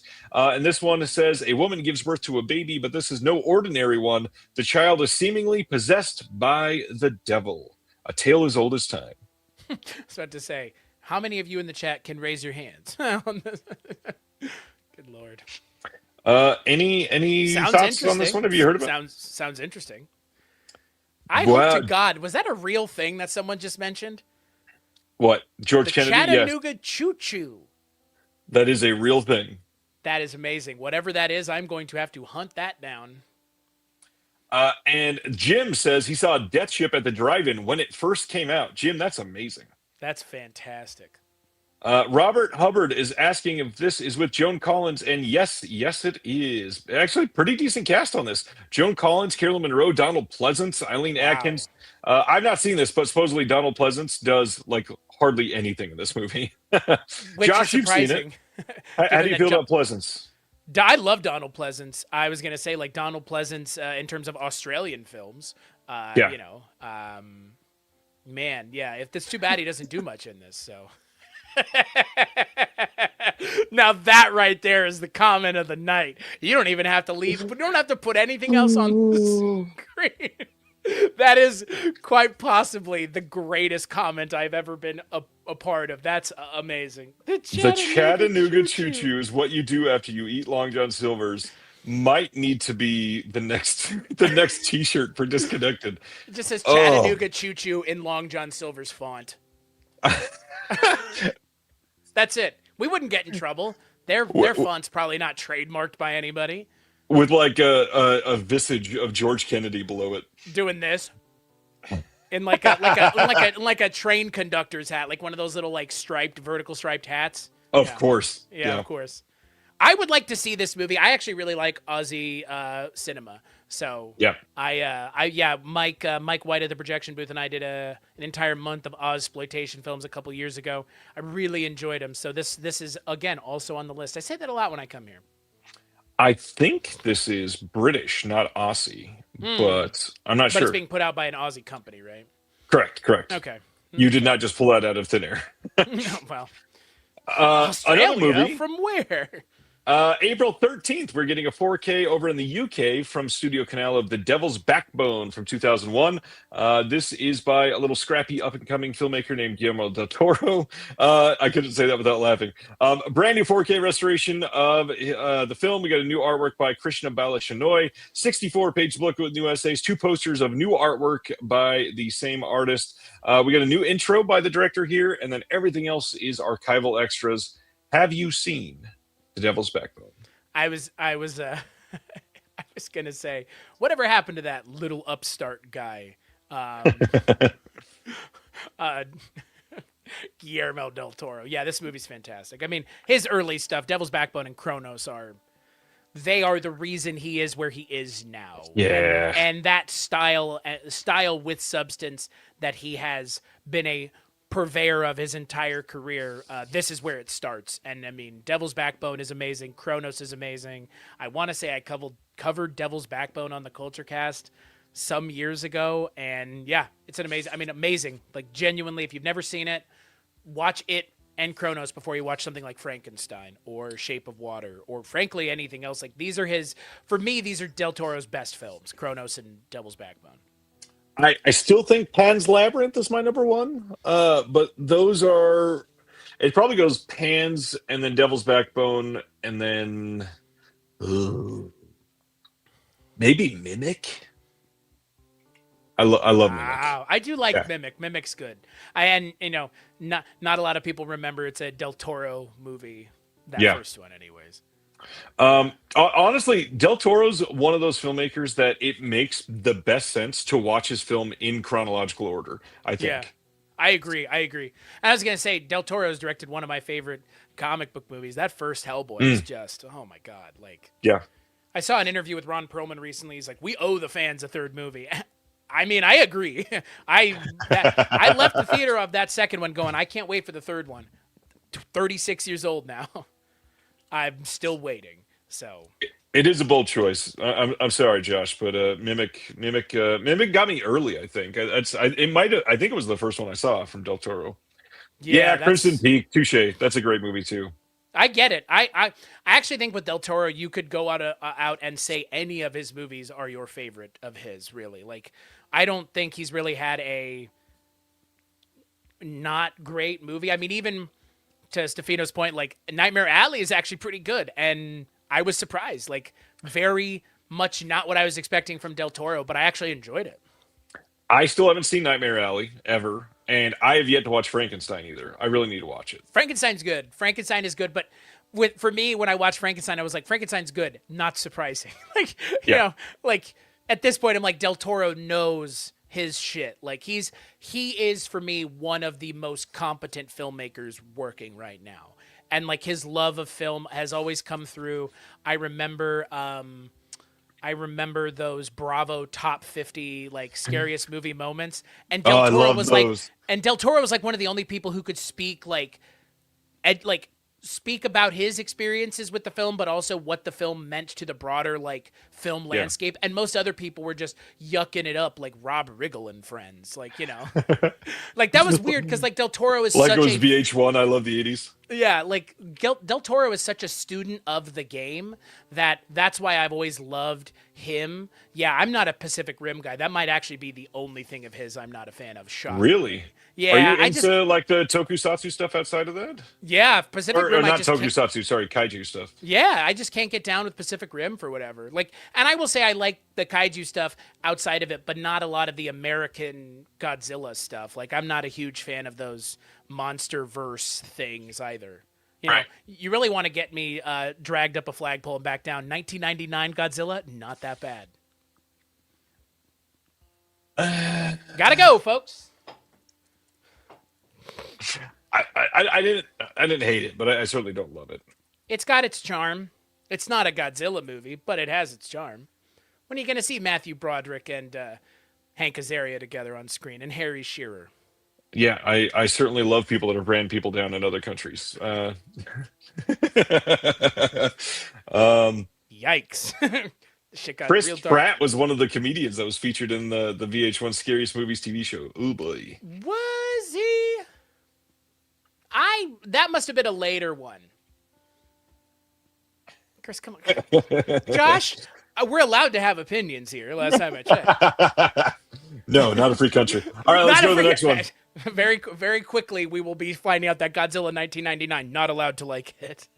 Well, I shouldn't say like this, but the last two of like the really big news of the week are the next two actually. So first up, one that we've been waiting for a long time.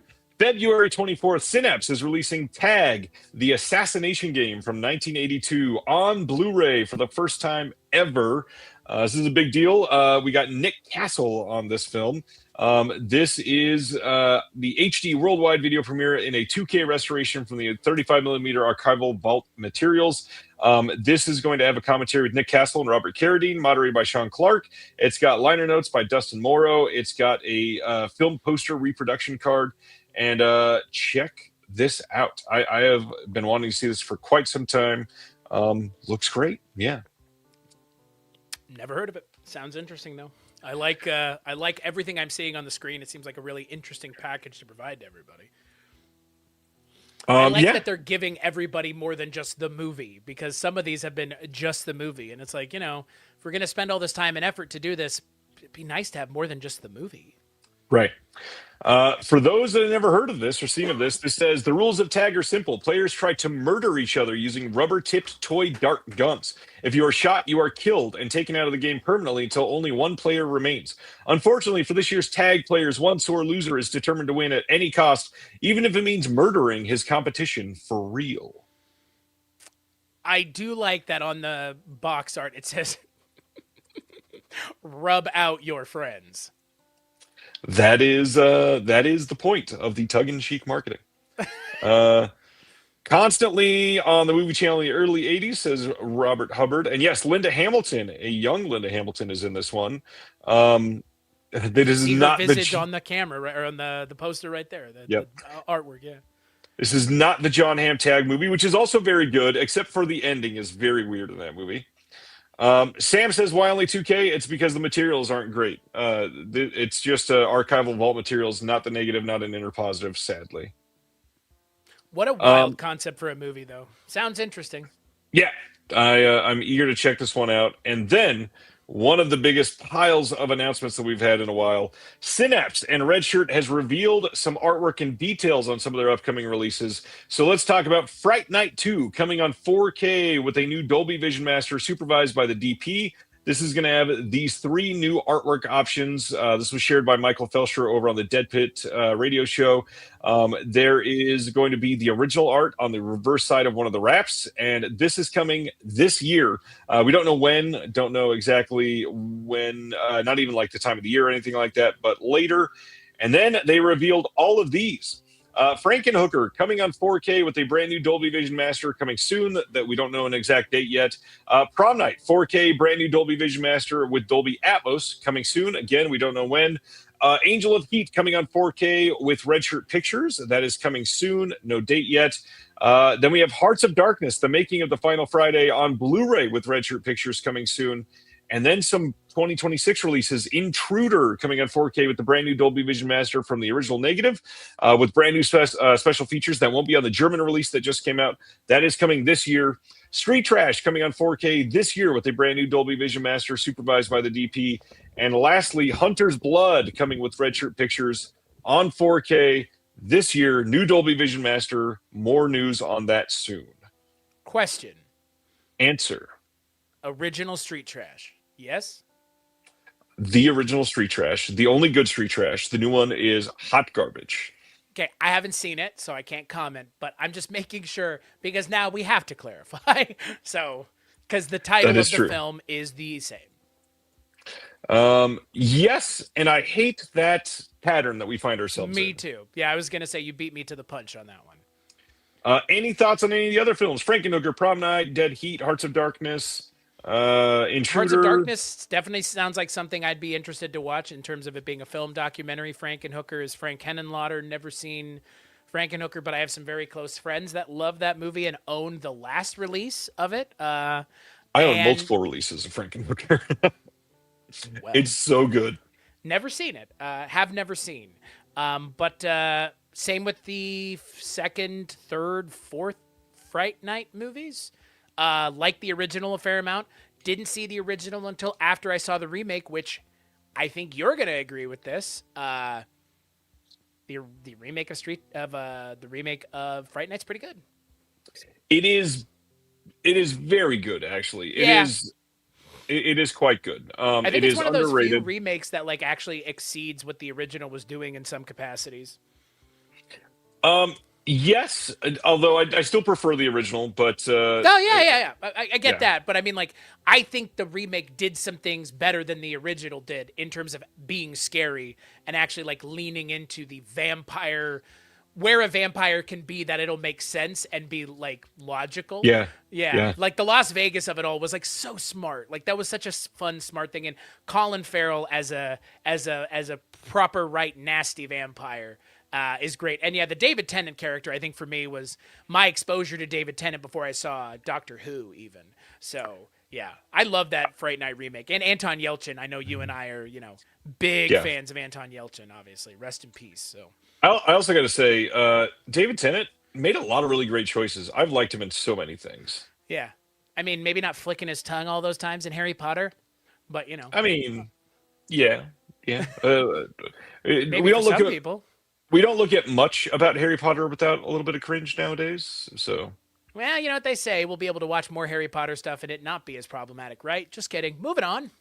Anyways, next up, April 21st, we are getting a 4K release from Cult Epics of Girls, a film by Just Jakin. This is from 1980, and you can choose from a pink slipcover or a blue slipcover. And this is going to have a 4K transfer from the original negative. HDR is included on this. We got an audio commentary by Jeremy Ritchie. There's an audio commentary on the Blu-ray as well. We've got an essay called "Who Is Just Jakin" by Jeremy Ritchie. The last known interview with the director is on here. We got a new interview with one of the actresses, Isabel Mejias. Some archival extras. Yeah, know anything about this one? Are you a Just Jakin person? I've never even heard of him before. That's what I planned for. Check it out. I like a lot of stuff that Cold Epics does. This is one release that I'm excited to get, that's for sure. Next up, we've got from Cartoon Logic, which is going to be a line from Classic Flicks. They're putting out the Famous Studios Champion Collection. This covers from 1943 to 1950 and has a bunch of original release animation on here. We've got No Mutton for Nuttin', The Henpecked Rooster, Suddenly It's Spring, A Lamb and a Jam, and a whole bunch of others. There's some optional commentary by the Famous Studios experts Jerry Beck, Will Friedwald, Bob Jock, Mike Cazalet, Thad Komorowski, and Rob Waldman. 2 mostly lost Cinecolor novel tunes from 1946 and 1948, and then some production artwork galleries. I adore classic cinema, so I will, or not classic cinema, classic animation. So I will absolutely be owning this. Yeah, no, I was gonna say just the cover alone is enticing. I'm a huge fan of classic animation as well. Lots of fan of Tex Avery, Ruben Fleischer type stuff. Yeah, I'm right there with you. Next up. Oh my God. Man, talk about a transition. We You are should listen to getting your friend Billy Zane. He's a cool guy. we are getting a 4K and Blu-ray release of from Kino Lorber of The Phantom from 1996. We got a brand new HDR Dolby Vision Master from a 4K scan of the original negative approved by the director. New audio commentary by the director, moderated by Douglas Hogsdale. On the Blu-ray, we've also got all those same extras, plus a new interview with Billy Zane. That's almost half an hour long. New interview with the composer, David Newman, and a trailer. How do you feel about The Phantom? The Phantom, The Shadow, The Rocketeer are all movies I adore because I feel like that's a good triple feature because they're all weird 90s anachronistic superheroes that are from a, time gone past that are these, pulp comics that in the 90s, the people that were watching them had been exposed to them as kids, but it's like, it's such a strange thing to me that this movie exists. Same like The Shadow, same like, The Rocketeer similarly. I'm a huge fan of The Rocketeer, but I'm also a huge fan of The Phantom and The Shadow. I think, didn't Billy Zane do some additional special feature stuff on that Demon Knight release that came out a couple years ago? Seems like Billy Zane is like I think he did. I think Billy Zane seems like he's a good arbiter of things, thankfully. Well, he is. He still does a ton of cons, too. He's pretty much everywhere. He does, and he was the absolute funniest part of that Sherlock and Watson movie that came out a couple years ago.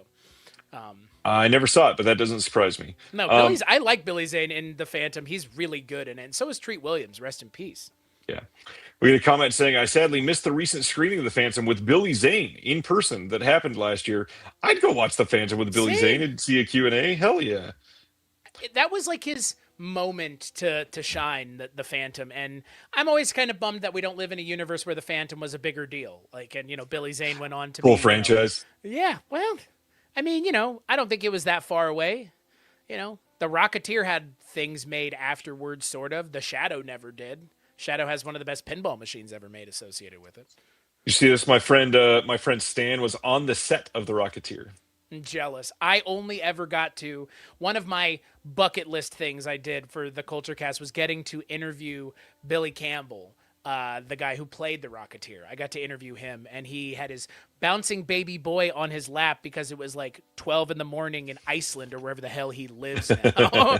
And it was one of those pinch me moments because he was a super cool guy, super nice, great sport about things. I don't know, it was one of those moments where I was like, I wish everybody I interviewed was like this. So I have a lot of nice things to say about the Rocketeer, and from the sounds of it, Billy Zane's a good dude. Zoolander had it right. I would agree, yeah. Next up, just an overall reminder that this weekend is the end of voting for the Shelf Shock Rewind Awards. The 31st is your last time to get your votes in. The link to vote is just now put in the chat. Make sure if you click that, you pull it up on another screen, and you can vote for the best physical media releases of 2025. Our live show is going to be on February 15th on Sunday night to go over all of the winners of the Shell Shock Rewind Awards. And a little reminder, this is my last time hosting since before the end of the year, I will be releasing discs myself, hopefully. And that means I don't want to be able to have a conflict of interest. So check it out. Shelf Shock Rewind coming to you in just a few weeks now. As if this man isn't busy enough. More releases out of Australia. The Exorcism of Emily Rose getting a Blu-ray release on March 25th from Via Vision. This has all of the same extras that have been on the previous releases of this film. It's just coming out of Australia. It's going to have a 3D lenticular hard case and some art cards with it. How did you feel about The Exorcism of Emily Rose? I feel like this is a movie you definitely saw early on. I was gonna say, let's just. I'd like to address the fact the term lenticular does not get used enough anymore. I do like a good lenticular. I'm sure you use it a lot on this show. No, I was gonna say I'd love some more lenticular cases. Let's do it. Get some more out there. Yeah, Exorcism of Emily Rose. Saw it. I believe I saw this in theaters because this is what 05, so I would have been 15. 05. Yeah. So saw this in theaters. I'm a fan of Jennifer Carpenter. She's as a Dexter fan, that's kind of the this Exorcism of Emily Rose, or this Dexter and Wreck are like the big Jennifer Carpenter things. So I don't know. I actually think this is a pretty good exorcism movie. Good call from Terry. Terry says nobody ever does movies about guys getting exorcisms.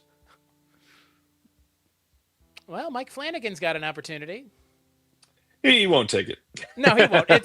I also believe that movie that Mike Flanagan is making is just called The Exorcist. So, in keeping with the things that filmmakers keep doing that we don't like. Right. So check out The Exorcism of Emily Rose. And if you're picking that up and you go, you know what? I love the Saw movies. Pick up Saw 4 on 4K out of Australia from Via Vision as well, coming out on the same day. Once again, all the same extras. They did not get anything new for these, but the Blu-ray is the unrated cut. The 4K is the theatrical cut. There is no 4K elements for the unrated cut, which is why we don't ever get a UHD of that one, just a heads up. Exorcism of Emily Rose is a film where the trailer was on for a compilation disc I had from a cereal box. So I watched the trailer a lot as a kid, but I haven't seen the film. Oh, man, you got to get on that, Paul. What kind of cereal were you eating? Australian. Paul's from Australia. That's why. Oh. They get special things that we don't get. Hell yeah, they must. Jake, you got a shout out earlier, of course. Says, I remember hearing good things about this Exorcism movie. It's good. It's a talky movie, that's for sure, but I still recommend it. I think Exorcist movies are one of those things where, like, the Post-Exorcist is a wild movie. The Exorcist movies, like, the bar was set so high, it's kind of hard to ever get to that point again with so many of these. I mean, even the franchise itself never got back there. Like, The Exorcist is such a watershed moment for film. The Exorcist 3 is pretty I love The Exorcist amazing. 3, but The Exorcist 3 is not The Exorcist. It's just not. That is true, but technically it's like one of the best sequels of all time. I agree. I agree with you. I like both cuts of that movie even. You know what's not a great sequel? Saw 4. This is this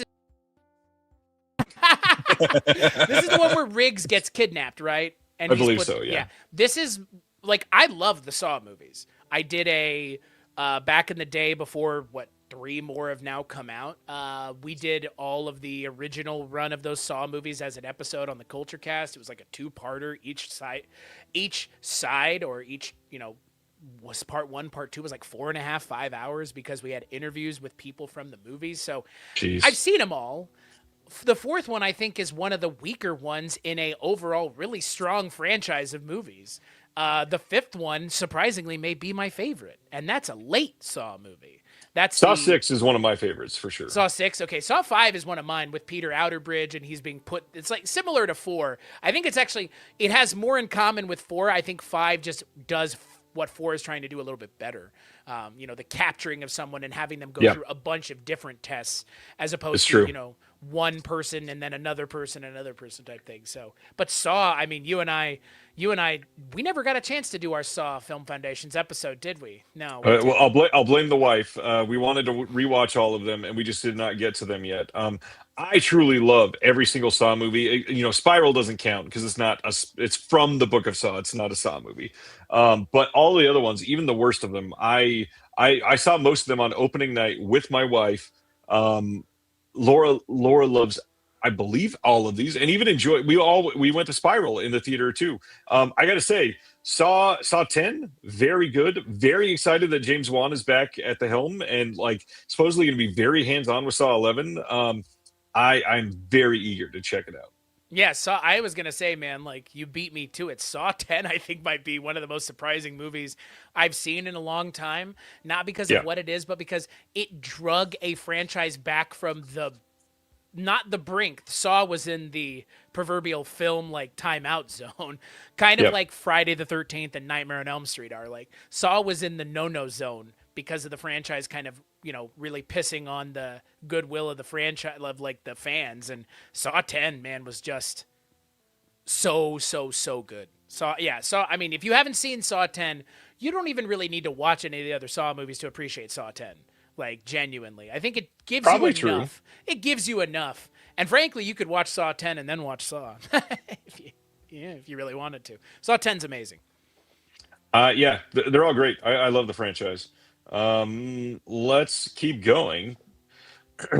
Anaconda. We talked about this earlier. Coming on March 17th in this 4K Steelbook, a standard Blu-ray and a DVD from Sony. This is going to have Dolby Vision, HDR, and Dolby Atmos. It will have some outtakes and bloopers, deleted extended scenes, a ride into chaos with Jack and Paul, the cast featurette, a piece on the snake charmer, Tom Gormican, reinventing the legend of Anaconda. And I got to be honest, I've heard decent things. I want to see it. I'd check it out. Can I ask why they made Jack Black look like this on the cover? Which part? They just make him look huge. That's true. It's odd. And Jack Black is not that big anymore. No, he's not. He wasn't that big in the movie. All right. If I'm not allowed to like Godzilla 1999, you're not allowed to like Anaconda, bud. So that's the line that's been drawn here in the sand. Also, in all caps. I mean, it was fine. It's an impassioned plea. I guess, yeah, Jesus Christ. It's talking about another movie whose title has to be clarified once again, because now this is just called Anaconda, just like the original's called Anaconda. So now it's Anaconda 25. Yeah, and to be fair, this cover art is not great. Just overall. What exactly do you mean? Scroll up to the snake is what I'm getting at. Well, that too, but great. It's an Anaconda movie, and you have 1/16 of the poster is the Anaconda. Really? Well, not only that, you have a little bit, 8% is a boar. The pig is bigger than the Anaconda is. But I mean, look at the pig. The pig is in. I would say the pig is in the fun. The pig is in the funniest scene in the movie. If the movie had sustained that scene's comedy, both physical comedy and dialogue-based comedy, that the movie would be like Minecraft and Jumanji. And I think maybe it didn't hit with me the way it should have hit with other people. And clearly, friend of my show, friend of your show, Josh Hurtado, big fan of it, so I can see why. Like I said, it just didn't land with me the way I think it did. I think this movie will be in the long term kind of reappraised as something that people just didn't get or didn't. I don't think it was advertised very well.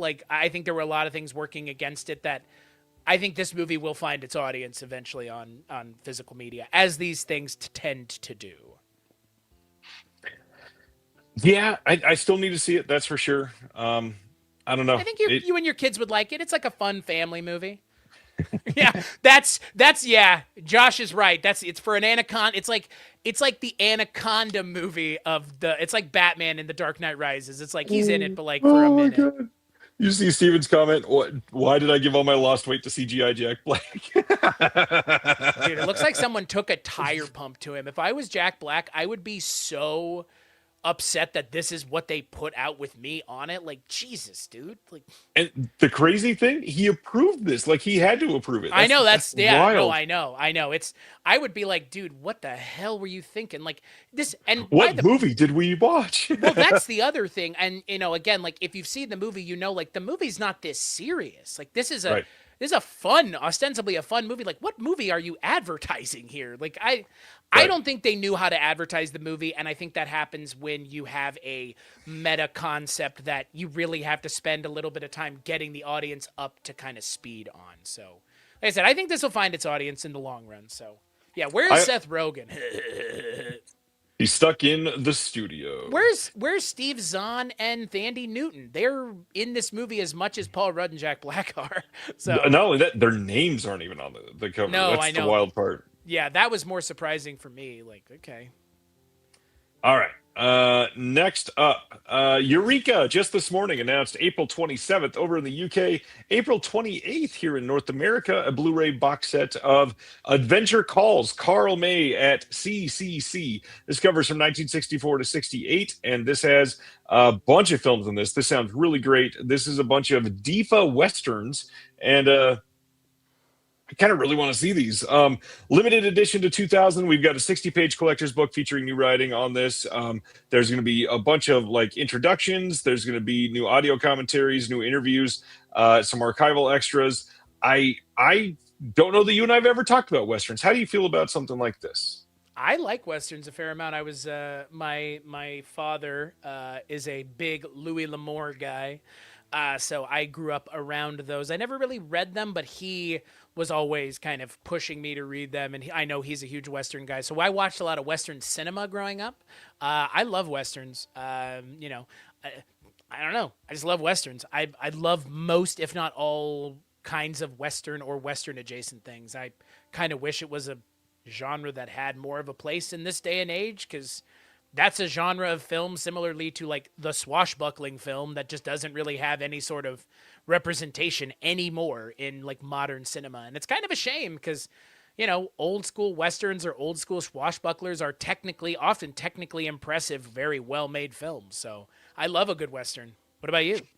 It depends on when and where they're from. The big thing for me is they definitely get samey over time. So I Yeah. certainly have to break them apart. Like a box set like this would be tough for me to like binge through. But them being from Germany for the most part, and from the DIFA production studio, I'm very curious in seeing these. I've been checking out more DIFA films lately, so it's exciting. I'm glad these are all coming out. Looks nice.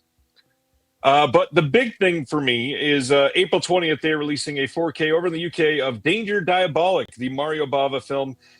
Now, listen, I've already got the Kino Lorber 4K release, and I got to be honest, this is one of those films that I've now bought in my life 5 or 6 times. I feel genuinely compelled to upgrade this. Now, it's going to be probably the exact same presentation as the Kino, but my goodness, does the entire package and the extras look great on this. And I will say, the Kino Lorber 4K of this movie looks absolutely dynamite. Generally, I'm not very happy with the Kino Lorber 4K discs. This looks just beyond stupendous. If you've ever been interested in this movie, like Mario Bava, like these types of films, like these serials, the very comic book inspired movies, Danger Diabolic is a masterpiece, probably the best of them, and it looks truly stunning on 4K. This is going to have a limited edition hard case with a 60-page book with new essays on the film. We've got alternative English audio track recorded in tandem with the original Italian in 1968, available on home video for the first time since its Laserdisc release. We got a commentary with Troy Howarth and Nathaniel Thompson, commentary with Tim Lucas, commentary with John Philip Law, moderated by Tim Lucas, a new discussion from the origins and evolution of Diabolic from page to screen with Leon Hunt, new visual essay on Danger Diabolic as anti-establishment pop culture by Rachel Nisbet, some archival featurettes, and yes, even the body-moving music video by Beastie Boys. this looks like a stupendous release. Yes. Have you seen it? Have you seen anything from Bava? I have seen stuff from him, but I have not seen this. I think at one point in the past when I was on your show, there was another release of this that was That could be. mentioned. That could be.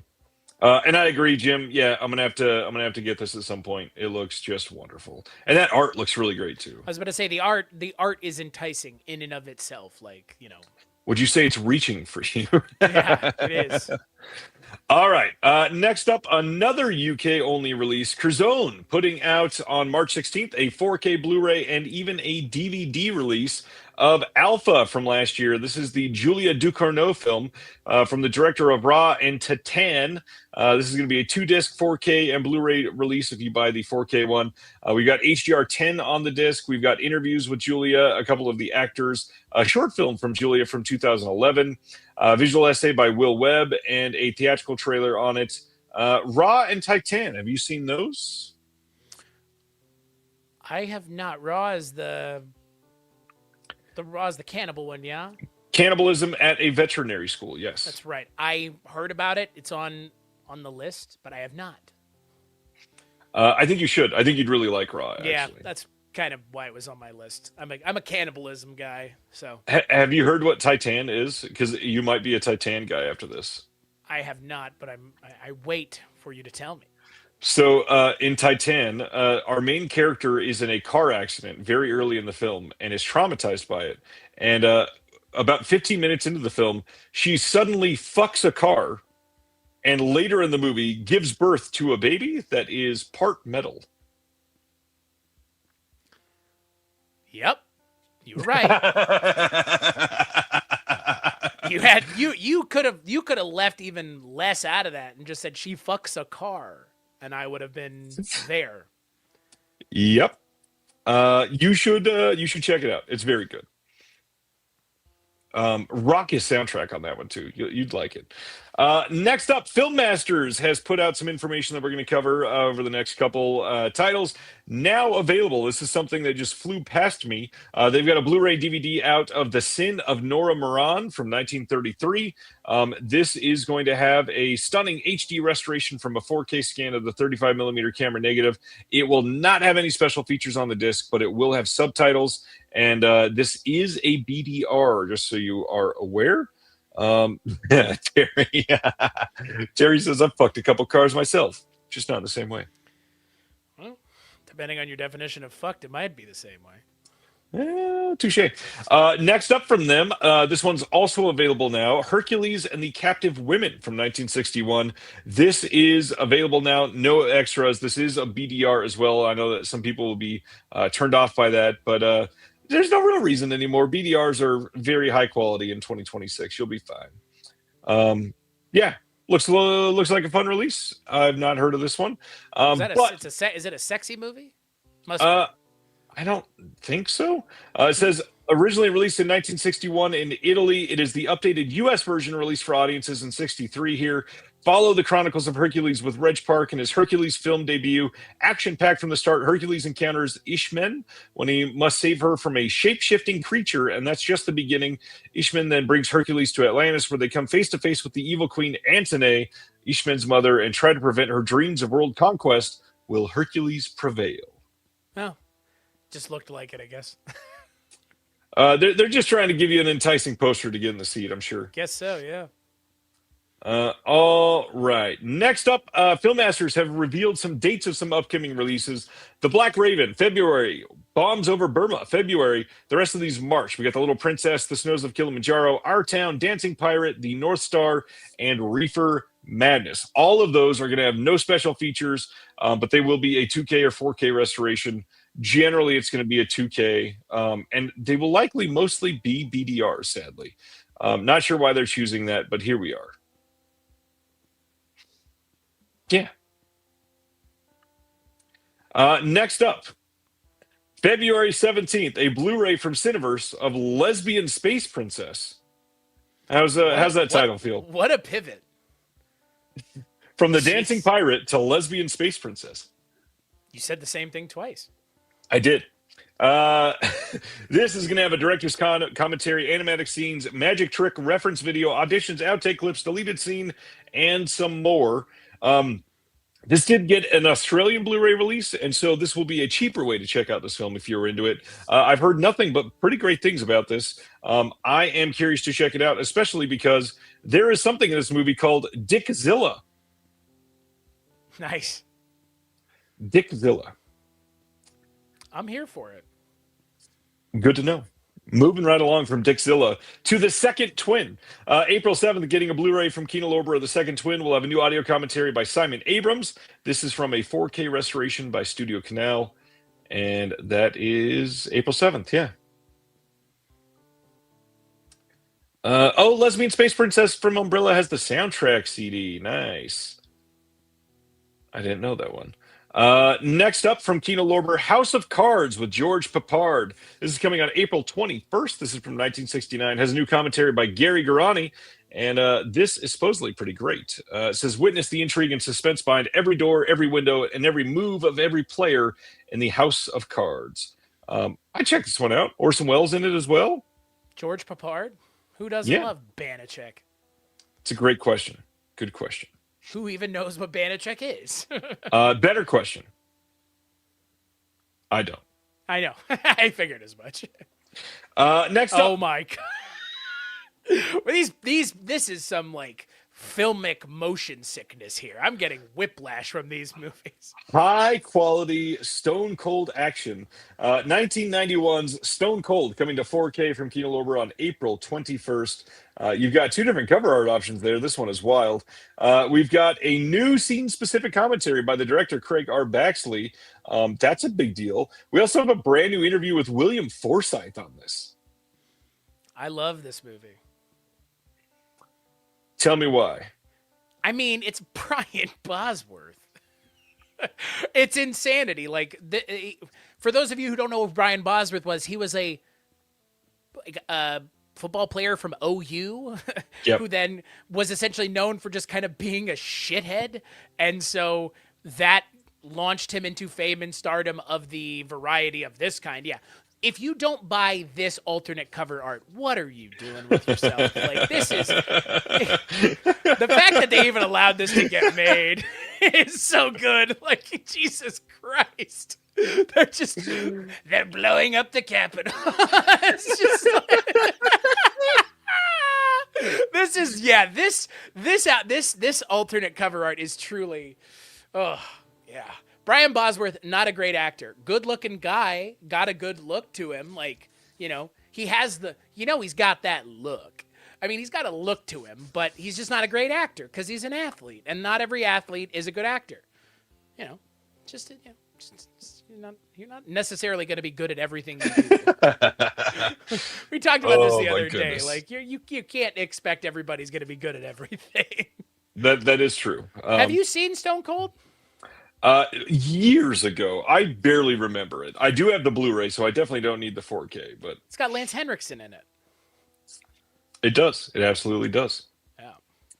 All right, carrying on to Remo Williams, The Adventure Begins. This is coming on April 14th on 4K and Blu-ray from Kino Lorber. New HDR Dolby Vision Master on this one. New commentary by film journalist Brandon Strusnig. We've also got a new interview with Patrick Kilpatrick. All kinds of archival featurettes on here. There's a archival commentary as well. Remo Williams, have you seen this one? I could listen to you say Remo Williams over and over and over again. I've never seen Remo Williams, The Adventure With Fred Begins. Ward. Yeah, I've never seen it. You should. It's worth watching. It's pretty good. It is quite funny. Fun movie. Yeah, not much else to say about it. Looks fun. Check Fred it out. Ward. Love Fred Ward. The adventure also ended, says Stefano. Yeah, it began, and with that, it was over.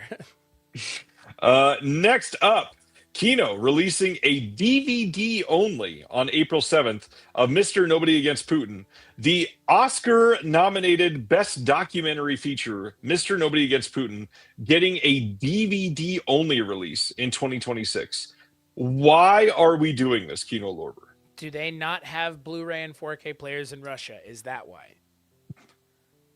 I have a feeling not many copies of this film are going to end up in Russia. Not for a lack of trying, maybe, but for a lack of customs. I was about to say, would you like an Operation Dumbo Drop style thing? Antenna Releasing sponsoring a DVD drop over the country of Russia. Operation DVD drop. Good Yeah. Lord. Yeah. That's what our yearly donation thing will be called when we donate DVDs to the local people. Is Operation DVD Drop. And of course, we're gonna buy Kino Lorber DVDs to drop them in. It is wild that they're releasing what in your mind as the physical media guy, why are they releasing a DVD in 2026? Because they're cheap. Because they think that documentaries won't sell well. That's probably one of the reasons. Which is an odd choice considering documentaries do pretty well. Yeah. Anyways, next up, Kino Lorber also releasing a Blu-ray, not a DVD only of this one. March 24th Blu-ray of House Calls from 1978, starring Walter Matthau, Glenda Jackson, Art Carney, and Richard Benjamin. New audio commentary on this by Brian Reisman and Max Every. I love me some Walter Matthau. Same. I'm more of a Jack Lemmon guy, but that's because he was in Glenn Ross. But I love Walter Matthau and Jack Lemmon. Understandable. And Mr. A Fat Man, not an insult, that's the YouTube name, says DVDs still outsell Blu-ray. This is a very niche title. While technically DVDs outsell Blu-rays, that is mostly because they're selling DVDs only at places like Walmart, where people walk through and go, "Oh, they made that movie. We should buy it on DVD." The people that are buying stuff from Kino Lorber are primarily only buying Blu-ray. I absolutely think they could have done that. Matthau and Jackson have totally wonderful chemistry like they did in Hopscotch. I will watch anything with Walter Matthau in it, I think. Well, Period. I was going to say, there's that like pirate movie with Walter Matthau that's not great, so maybe don't watch that one. I think you mean don't watch that one again.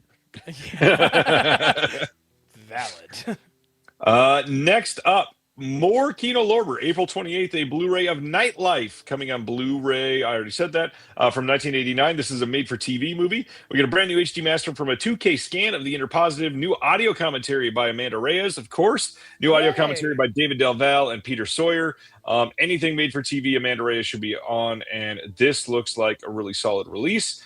Amanda Reyes, she is the preeminent expert on TV films. Absolutely. Yeah, she's no one amazing. does it better. We had her on the Kolchak tapes a very long time ago to talk about Kolchak, and that was my first introduction to her. And she's fantastic and so amazingly knowledgeable, and just I don't know, one of the best people in terms of keeping the TV film conversation alive, which is not easy. I mean, Yeah. Also, Miriam Diabo, Bond girl, everybody. not one of the more memorable ones, unfortunately, but I wonder why. Well, Living Daylights wasn't everybody's bag. I get it. That's true. Next up, the last Kino Lorber announcement of a very Kino last few minutes for us.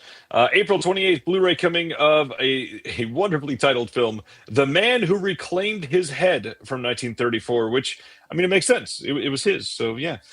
Starring Claude Rains. Joan Bennett also in this one. We get a new audio commentary by David Del Valle, another new audio commentary by Troy Howarth. I'm very curious to see this one. 1934. This looks good. I mean, I like the name. Yeah, looks good. Absolutely good poster too. Only a few more left for this week. Next up, the next wave. The next wave is Criterion coming out in the UK. I'm glad that they're getting these. It sucks that they can't get all of them, so I feel bad for everybody that won't get all of them. Yeah, these look good. We've got The Blade coming. We've got Trouble in Paradise coming. And we've got Gilda coming. The Blade is April 13th. Trouble in Paradise, April 20th. Gilda, April 27th. Have you seen any of those three, sir? I have not. I am needing to pick up all three of these. Very, very curious to check those out when they get the US release first before they go to the UK. But yeah, looks good. Next up, Deathstalker is coming to Blu-ray on February 17th from Raven Banner in Canada. This is the brand new 2025 Deathstalker. Have we talked about Steven Kostanski before? I feel like we have. Psycho Gorman. Right.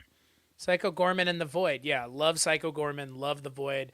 Want to say I did an episode on The Void on the Kulturecast a couple years ago and got to talk to at least one of the actors that was in it. So, Do you still have a contact for that person? I might. We might need to talk about that because The Void does not have an active Blu-ray release at the moment, Wow, and I need to that's get in surprising. contact with them. I love The Void. That movie is so I do much too. fun. Psycho Gorman, I mean, Psycho Gorman is also a lot of fun. They're just two very different kinds of fun, I would say. Yes, yes. Not only two different kinds of fun, but two. I don't know. It's kind of wild that they came from the same group. Absolutely love both movies. Psycho Gorman is a blast, but The Void. I don't know. For what it was, it is special that they were able to make it, especially being a crowdfund movie. It's incredible.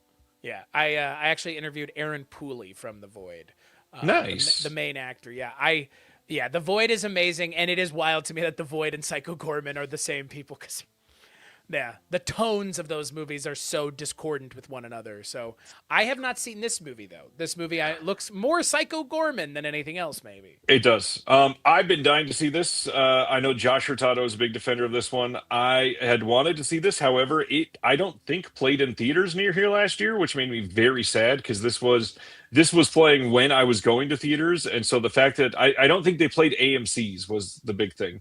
I am very, very curious to see what the future of this film is for other people, but I need to see it. I like the original Deathstalker. I think it's a fun movie. And this is supposedly pretty great. All the extras on here look really good. We get a slipcover. We get a Blu-ray CD combo pack, 20-page behind-the-scenes photo booklet. I think all of the extras on here are from the other releases of the film that have been announced previously. But if you're in Canada, this seems to be a good option. Glad they're doing this. Good movie. Check it out. Yeah, if you have not seen enough of Astron 6's stuff, Manborg is also... I mean, Manborg is completely out of its mind. But I will mention, I think for me, the Astron 6 thing that I really like is the editor. Good The stuff. editor is out of control.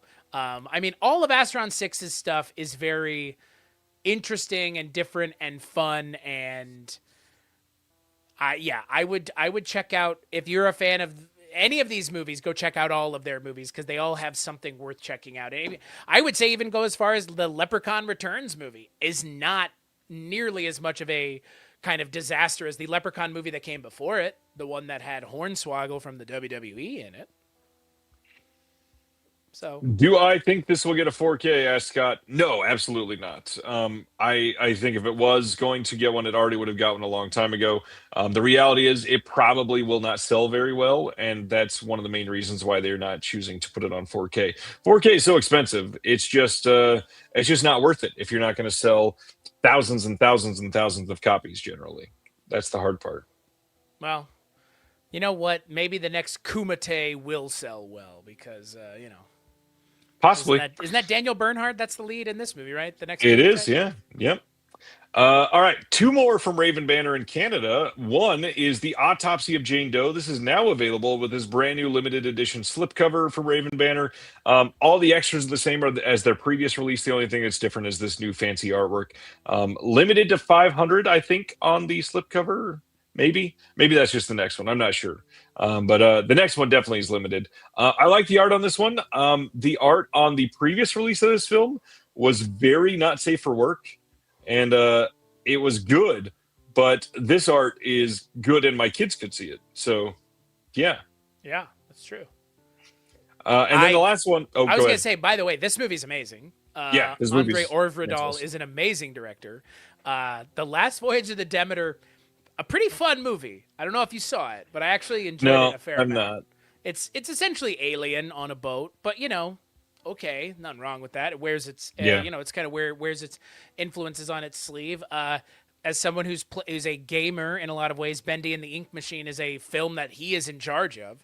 So I actually, and Troll Hunter is a movie that, oh my God, when I saw that, I thought that was just, I mean, Troll Hunter Troll Hunter, I mean, for someone who is a found footage guy, as I know you are, Troll Yep. Hunter is in that conversation of amazing found footage movies, some of the best. And so Especially Overdahl for the is price that they paid for that film. God, and he wrote and directed that movie. That's the thing that Yep. always like makes me just like so impressed by him as a director and a writer is that he wrote and directed that movie too. Like that Yep. movie's stunning. And Scary Stories to Tell in the Dark, not terrible. I mean, I think the premise of the movie was weird, and I don't know how well it like landed. And I know that they also kind of trafficked in the Guillermo del Toro of it all because I think he produced that movie, if Yep. memory serves, or he did the story or something to that effect.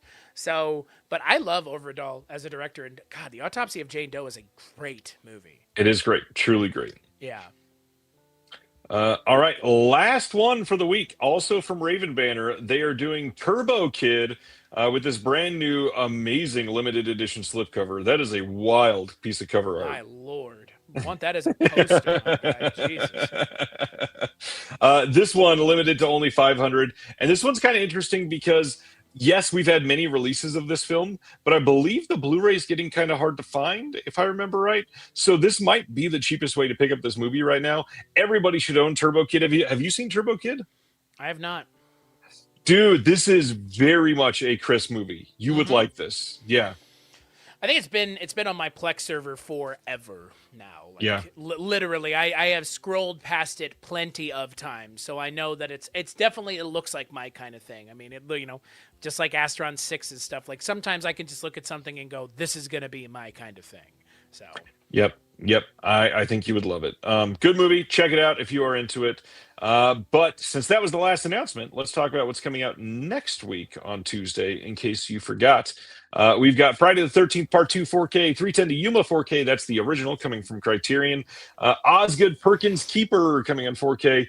The wide release of Severin's Exorcismo box set that was mentioned in the chat earlier is coming next week. Ma and Pa Kettle, the complete comedy collection, is next week. Dude. Yes. I was going to ask if you know Mon those. Pa Kettle, bro. I don't remember what it was, but as a child, I watched something on VHS that had an advertisement for Ma and Pa Kettle on VHS, and I always wanted to know what in God's name Ma and Pa Kettle was, and I never took it upon myself as an adult to look it up. But Ma and Pa Kettle, folks, if you're a fan, it's coming your way. 10 years of Ma and Pa Kettle. Yeah, Friday the 13th Part 2 looks incredible on 4K, says Josh. I agree. Terry's asking, is Melania getting a 4K release? Probably not. I will say, did you and I talk about the Letterboxd shenanigans this week? Me? Yeah. No. So, you know about this Melania documentary that Amazon made, right? It's going to theaters right now. My wife, she's a great woman. Yes, I know all about Donald Trump's wife's documentary, unfortunately. So somebody yesterday went into TMDB, which is where Letterboxd gets all of their information for films from, and changed out the poster to a graffitied poster. And so for a good few hours last night, the Letterboxd viewing of Melania had a picture that said Donald Trump fucks kids on it. Wow. Well, first off, yes. And secondly, that's funny. So, wow. I mean, you know what? Kudos to someone for doing social activism for even a couple hours on a website so many of us use all the time. It wasn't one of us, though. No, it was not. Wild that it happened, and it was wild. All right, carrying on with what's coming out next week, we've got The High-Low Country from Kino Lorber, Last Foxtrot in Burbank coming from Full Moon. Chris, have you heard of Last Foxtrot in Burbank? I have not. Written by one John Carpenter. I know that name. He doesn't like Chevy Chase. 10 Rillington Place coming from the studio. Have you seen 10 Rillington Place? I believe I half watched it. I don't think I finished it. It's really good. Richard Attenborough in that movie is amazing. I know most people know him. I mean, like most, film goers who have only seen, like popular things know him as John Hammond from Jurassic Park, but he is so good in 10 Rillington Place. Like, if you've never seen him in anything else and you want to see him as a total creep, 10 Rillington Place is definitely a place to start for sure. Yeah. Full Moon's Noir collection is coming out next week. We've got Garden of Love from Unearthed Films, a couple standard editions from Mondo Macabro, and then if you want, the 50 Shades movies coming together on 4K in a 3-film box set for the first time ever. Um, my big thing for next week is the Exorcismo box set. I cannot wait to get that in. Yeah, Is that Friday the exciting. 13th from the one that's down there? That's Friday the 13th from 2009? Yes, it is the standard edition coming from Arrow Video. They Okay. had released that previously on 4K. Now it's just the standard coming. So that's the remake? It is the remake with the Jason that runs. Yes, Interesting. How do you feel? We've never talked about that movie. How do you feel about that movie? I really like the remake of Friday the 13th. I think it is a very well made remake. I agree. It does a better job of being a remake than that Nightmare on Elm Street movie does, which came out what, like a year earlier, Year later, after, year yeah. later, yeah. Which is The sad because that Nightmare movie had so many good actors in it too, just like the Friday one did. Well, and I don't think Jackie Earl Haley was bad in the remake. No. The writing though was atrocious. Well, I go back to the one thing in that remake they should have done, which is there's that moment where they're at the school and it's like, and behind this is where he would take us. And it's Right. like that moment should have been reveal, there's nothing there. They killed an innocent man, and that makes this so much more interesting as a story. Instead, it was like, and there is the sexual assault cave where he was doing all that, and it's just like the original, except they Yeah. actually lean into the reality of it as opposed to avoiding it due to the things at the time. Like, they had an opportunity to do something different. The thing that I like about that Friday the 13th movie is it is a different kind of Friday the 13th movie, just like all across the board. It's such a Yeah. strange Friday the 13th movie instead of just being a direct reboot of the franchise. So, It's true. Yeah, I really like that. I really wanted them to have more in that universe. I would have loved to have them continue with it. I mean, they ended the damn movie on a cliffhanger. So, Right. yeah, and yeah, I would agree with Jim. Like the remake is better than a lot of those like sequels. You know, some of those Yeah. Friday sequels are not great. Yeah, I don't know. I've not taken the time to like properly rank the big of the like the slasher franchises anytime recently because my thoughts on those change a lot. But I don't think Friday the 13th has ever even been like top one or two for me ever. No, same. I think for me, it's still probably Nightmare and probably Nightmare and Scream, like 1 and 2, really. Like if you even want to put those in the ability to rank them in the same thing, because I'm not sure they are. Like Yeah, every time I watch Scream, I just think, oh, this is just like a murder mystery. Every Yeah. time I watch it now, I'm like, this isn't even a horror movie anymore. Like it's, which is fine, but like the things you're talking about, yeah, Friday is nowhere near the top for me. Yeah, I was thinking more of like the classic 80s and 70s and 80s I ones. was Halloween. like, careful, don't say 90s. No, well, you got to say 70s and 80s because Halloween started in the 70s. So that's Yeah. the big thing is Halloween. It's probably Halloween, Nightmare on Elm Street, Friday the 13th, and then maybe Texas Chainsaw Massacre or Hellraiser, one of those two. Although Hellraiser isn't really a slasher. I mean, I think Hellraiser's in there. I think for me it would be Nightmare, Hellraiser, Texas Chainsaw, Halloween, Friday the 13th. I don't think Hellraiser could be in my top three because of how bad those movies get. Yeah, but the first two, the The first one is amazing. That's the the Yeah. first one is so good. I understand that there's all those other subsequent sequels that stink, but that first movie is just a banger of a movie, and I especially love the first three. yeah. Oh no, I'm with you. Like, but I mean, I'm willing to say the first three, just like you are. But I know a lot of people have a lot of problems with the second one, and the third one is where a lot of people check out. I love how wild the third one is, and any film that allows you to have a Motorhead song called Hellraiser in it is just going to be perfect for me. So yeah, I'm with you. Friday the 13th is not a franchise that I gravitate towards as a horror fan. So that might be sacrilege, but someone else is going to put Halloween lower or Nightmare lower, and I might have similar feelings about that, so I get it. We resonate with some of these characters and franchises more strongly than others, so no answer is incorrect unless it's... Of course, yeah. I was going to Unless say it's I don't know. There's nothing, because I don't think there's any incorrect answer. Everything is someone's favorite. Look at this branding. All right, let's talk about video game adaptations. Overall, how do you feel about video game adaptations? Why is this an interesting topic for you? I think that the public sentiment on video game adaptations is kind of, I wouldn't say changed as of recent, but I think it's definitely had a weird wrench thrown into it because in the last, let's say, 5 years, let's call it, since Detective Pikachu, or depending on your frame of reference, Sonic the Hedgehog. Video game movies have had a weird resurgence and a Yes. weird kind of reappraisal. I mean, look, there is a movie that we'll talk about that I think everybody drags, and I don't think is worth dragging anymore, given the other things you could be dragging if you really want to drag uncreative, lazy things. But I think video game movies get a bad rap. I think some of it's well deserved. That new Silent Hill movie that came out doesn't sound like it's doing any favors to change the narrative of video game adaptations being worthwhile. But No. there are plenty of movies in the last 5 years that have done that. And I think that there are ones before that as well that you could and we will talk about as examples of good adaptations before the golden age of video game adaptations is kind of upon us now. And it's really TV where video games are being well adapted. Like Okay, the so long form formatting of it, I think, is a little bit more beneficial to video games, especially more broad, expansive world building video games like Last of Us. I absolutely was going to mention this because my list was very difficult to even make a favorite five. I came up with four, and I was like, well, I remember liking the first one for the most part. Let's throw that in as Oh number five, I Lord! guess.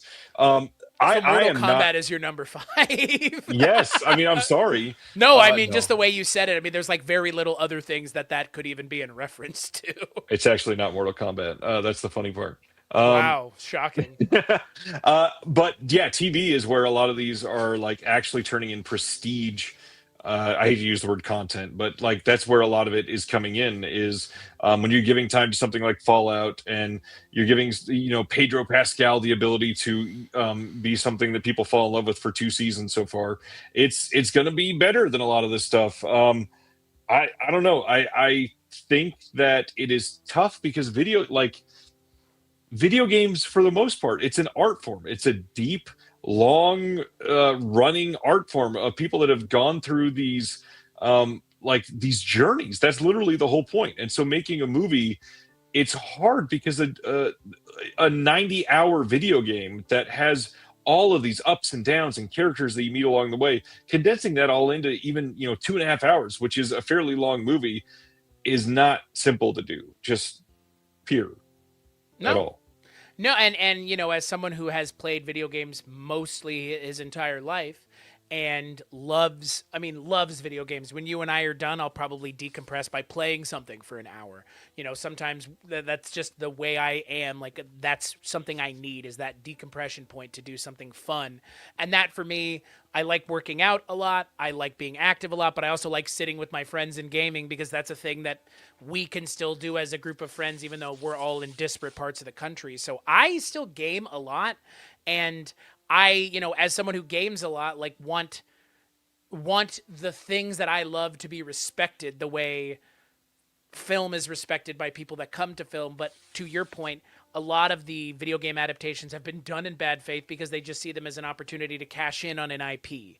They don't actually Right. care about making something true to the franchise or doing something that the fans will like along with new people. Like these are not things that they're really going out of their way to do.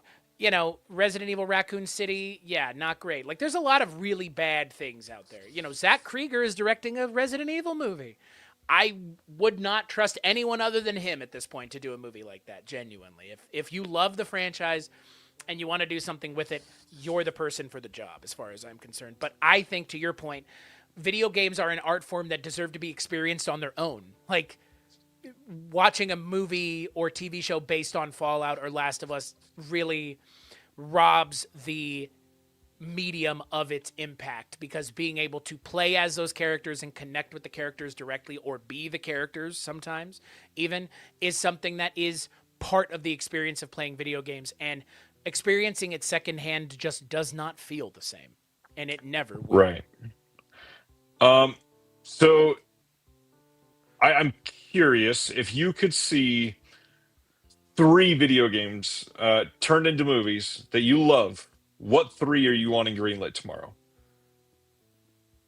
So, I would love to actually see a great Assassin's Creed video game film. Like, and just don't base it on any of the video games. Do your own goddamn thing. Maybe don't even have it be obvious that's an Assassin's Creed thing until towards the end, and then tie it into it. Like, do something that's not what they did already. Here's the crazy part. I actually like that Assassin's Creed movie. It's a wild movie. Like, I don't really know what they were thinking. That's such a weird video game adaptation, and I'm a huge Fassbender guy, so that was an easy layup for me.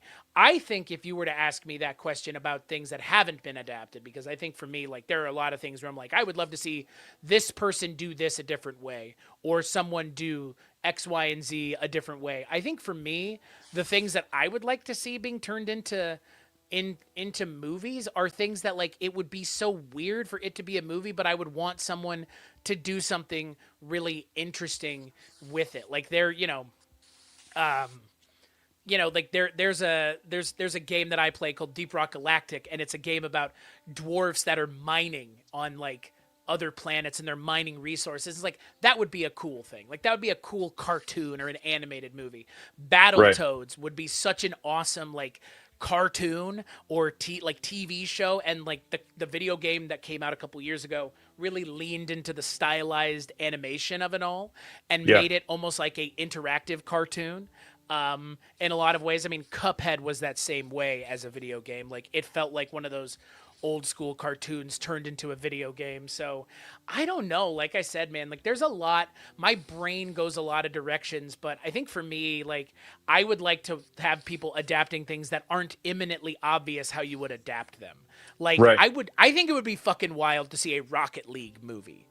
Like, a genuine, honest to God Rocket League adaptation where you can get invested in a fake sport in the film the way people get invested in real sports in real life. Like, I think that would be wild. Like, because that's, again, like, for me, I want to see someone do something creative with it, because it's clear to me just taking these things and doing them, certain franchises can benefit from that, but other franchises, they don't work if you just straight adapt them. Right. What about you? I'm curious.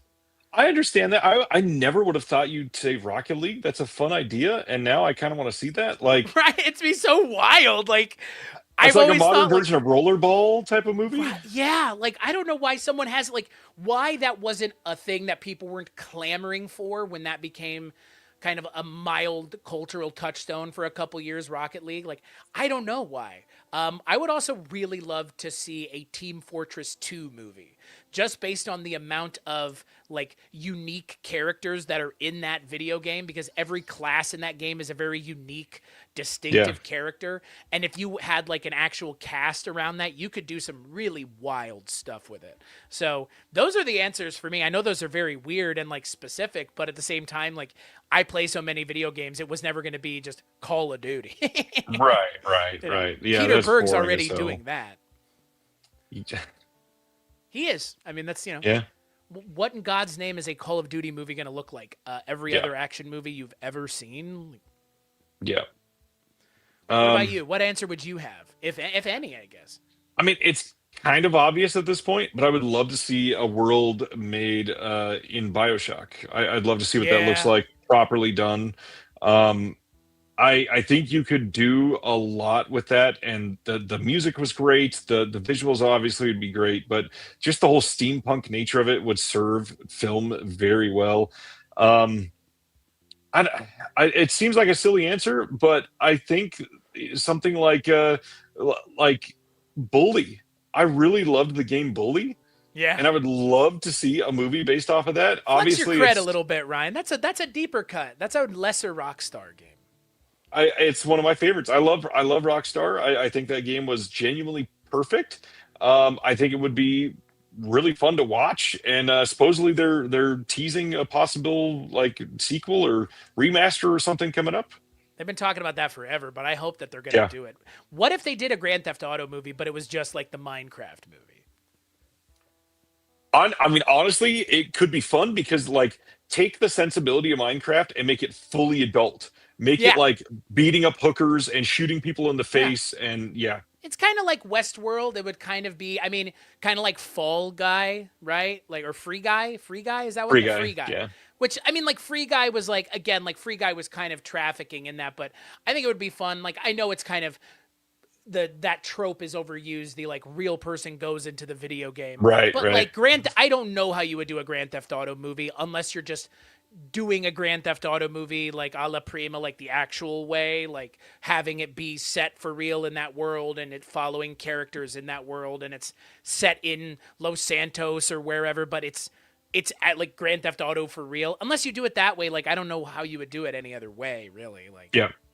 it's either that or that. Like same with Minecraft. It's either it's set in the world for real or you have people coming in from out of the world and it being fish out of water. Like how many times Right. that happened? The Super Mario movie, the original and the remake, the animated, both traffic in that even. Like because Mario's in his real world in that Mario Right. movie. So That's true. Asteroids would be again, like the classic games, Tetris, right? Like there was a Funny or Die like joke trailer Yeah. for Tetris of however many years ago. Like, and then they made a Tetris movie, but they made it the way you make a Tetris movie, which is the story of how Tetris came to Right. be. Because that story in and of itself is so interesting. That's the other thing. Like video game movies, I think for me, I also really love movies about the video game industry. Like Yep. King of Kong is absolutely one of my favorite movies of all It's time. great. I love that movie. Like, oh, No man, physical media release, by the way. fuck. We need to. See, here's the thing. What the world needs, and this is what's fucking crazy. The world needs King of Kong 2. Because I don't know if you know what's happened in the subsequent years since the King of Kong. Billy Mays, or what the fuck's the guy's name? Oh, Billy Mitchell, not Billy Mays. I wish it was Billy Mays. They both lived in Florida. Billy Mitchell's been stripped of all of his titles Yeah, I'd heard that. because he was supposedly cheating. And I'm saying supposedly because he's a very litigious guy. So I don't want to put that out into the world, but a King of Kong sequel would be fucking nuts and now given the things that have happened in the years subsequent. But if you've never seen King of Kong, knock knock knock, this is the doorbell. You need to go answer it and watch King of Kong. This is the doorbell. So your doorbell sounds like at your house? Not generally. What's up, Thomas? So let's get into it. Let's go into some of these titles. What is did you rank yours, or are these just a list of five that you like? I didn't rank Okay. mine. Did you rank yours? No, I it was hard enough just to give a list of five that I liked. So give me one of these five. Ranking is, as Baby Billy Freeman would say, is for nerds. So no, I'm not ranking anything. One of mine, like I mentioned, is a more recent title, Five Nights at Freddy's. I loved that first Five Nights at Freddy's movies. Way better than it has any right to be. Like, it hit for me at the right moment in the right way. I was covering Five Nights at Freddy's at the time for another podcast I was doing. We were talking about like those kinds of YouTube like analog horror things, and so we covered Five Nights at Freddy's, and so it was hitting on all cylinders. And I know it was kind of critically reviled, but the people that I knew that loved Five Nights at Freddy's, the source material, loved the movie. And so as far as I'm concerned, if the people who loved the source material loved the movie, that's a success. And Right. you know, damn the critics in some respects, because they weren't amenable to it to begin with, so whatever. Five Nights at Freddy's I thought was pretty good, and Josh Hutcherson, forever teenager Josh Hutcherson, is pretty good. And Matt Lillard, I mean, I'm a huge Matt Lillard guy, as I know you are. So. He's just not in it enough. That's the big thing. But he's really not in it in the second one, so that's why the second one is not going to get mentioned, other than if you saw the first one, you'll probably watch the second, but the second one is a lesser first one in a lot of ways. I don't think it's terrible. I know you are not a fan, but I didn't think the second one was nearly as terrible as I was expecting it to be, that's for sure. I canceled my plans to see it and went and saw something else instead, initially. I thought the second one should have been able to strive to even be dog shit, and that it was so much worse than that. Wow. You weren't even dog shit, bro. No, I did not like that second movie at all. The first one, it was an enjoyable time. I didn't love it at all, but that's all right. It wasn't made for me. And my kids loved it, and it was made for them. That was what was important. Right, exactly. Like, and I can, and just like you can acknowledge it, we can both acknowledge sometimes things ain't made for us, and that's okay. Like, Yeah, exactly. The first one, just to get the mystique out of the air, I was not talking about Mortal Kombat. I just decided to throw up Resident Evil. The first one is a decent time. I don't really enjoy any of the sequels all that much. Even the first one's not great, but I'm glad that it's made, glad that it has a fan base, glad that it's taken off and gave Paul W.S. Anderson his whole career, basically. Fun movie. Yeah, not much else. So many people have talked about it. There's others that I'll talk about a lot more. Any thoughts on Resident Evil? The original one is a lot of fun. I mean, the original one is, I mean, for me, the original one is one of those movies where every time I watch it, I'm like, you know, Paul W.S. Anderson look, he has directed one of my favorite movies that has now been reappraised, Event Horizon. Like, I love Event Horizon. Has been reappraised now. Everybody loves it. Nobody liked it when it came out. Okay, we get it. Love Event Horizon. So Paul W.S. Anderson is someone who I wish he had made more movies like Event Horizon and less Resident Evil. Don't we movies. all? Yeah, well, that's. I mean, it's like James Cameron. It's like, stop making those Avatar movies, bro, and make something else. Like, just please. Like, from me to you. And like, same with Paul W.S. Anderson. Like, I get it. You are really good at making Resident Evil movies. The Resident Evil movies that he made in that franchise are the good ones. Once he leaves, they're not. So, right. I don't know. I'm kind of the same boat. Like, the first one's great. Everything past that, not. And I saw someone in the comments mentioning that the Welcome to Raccoon City Johannes Roberts film, not good.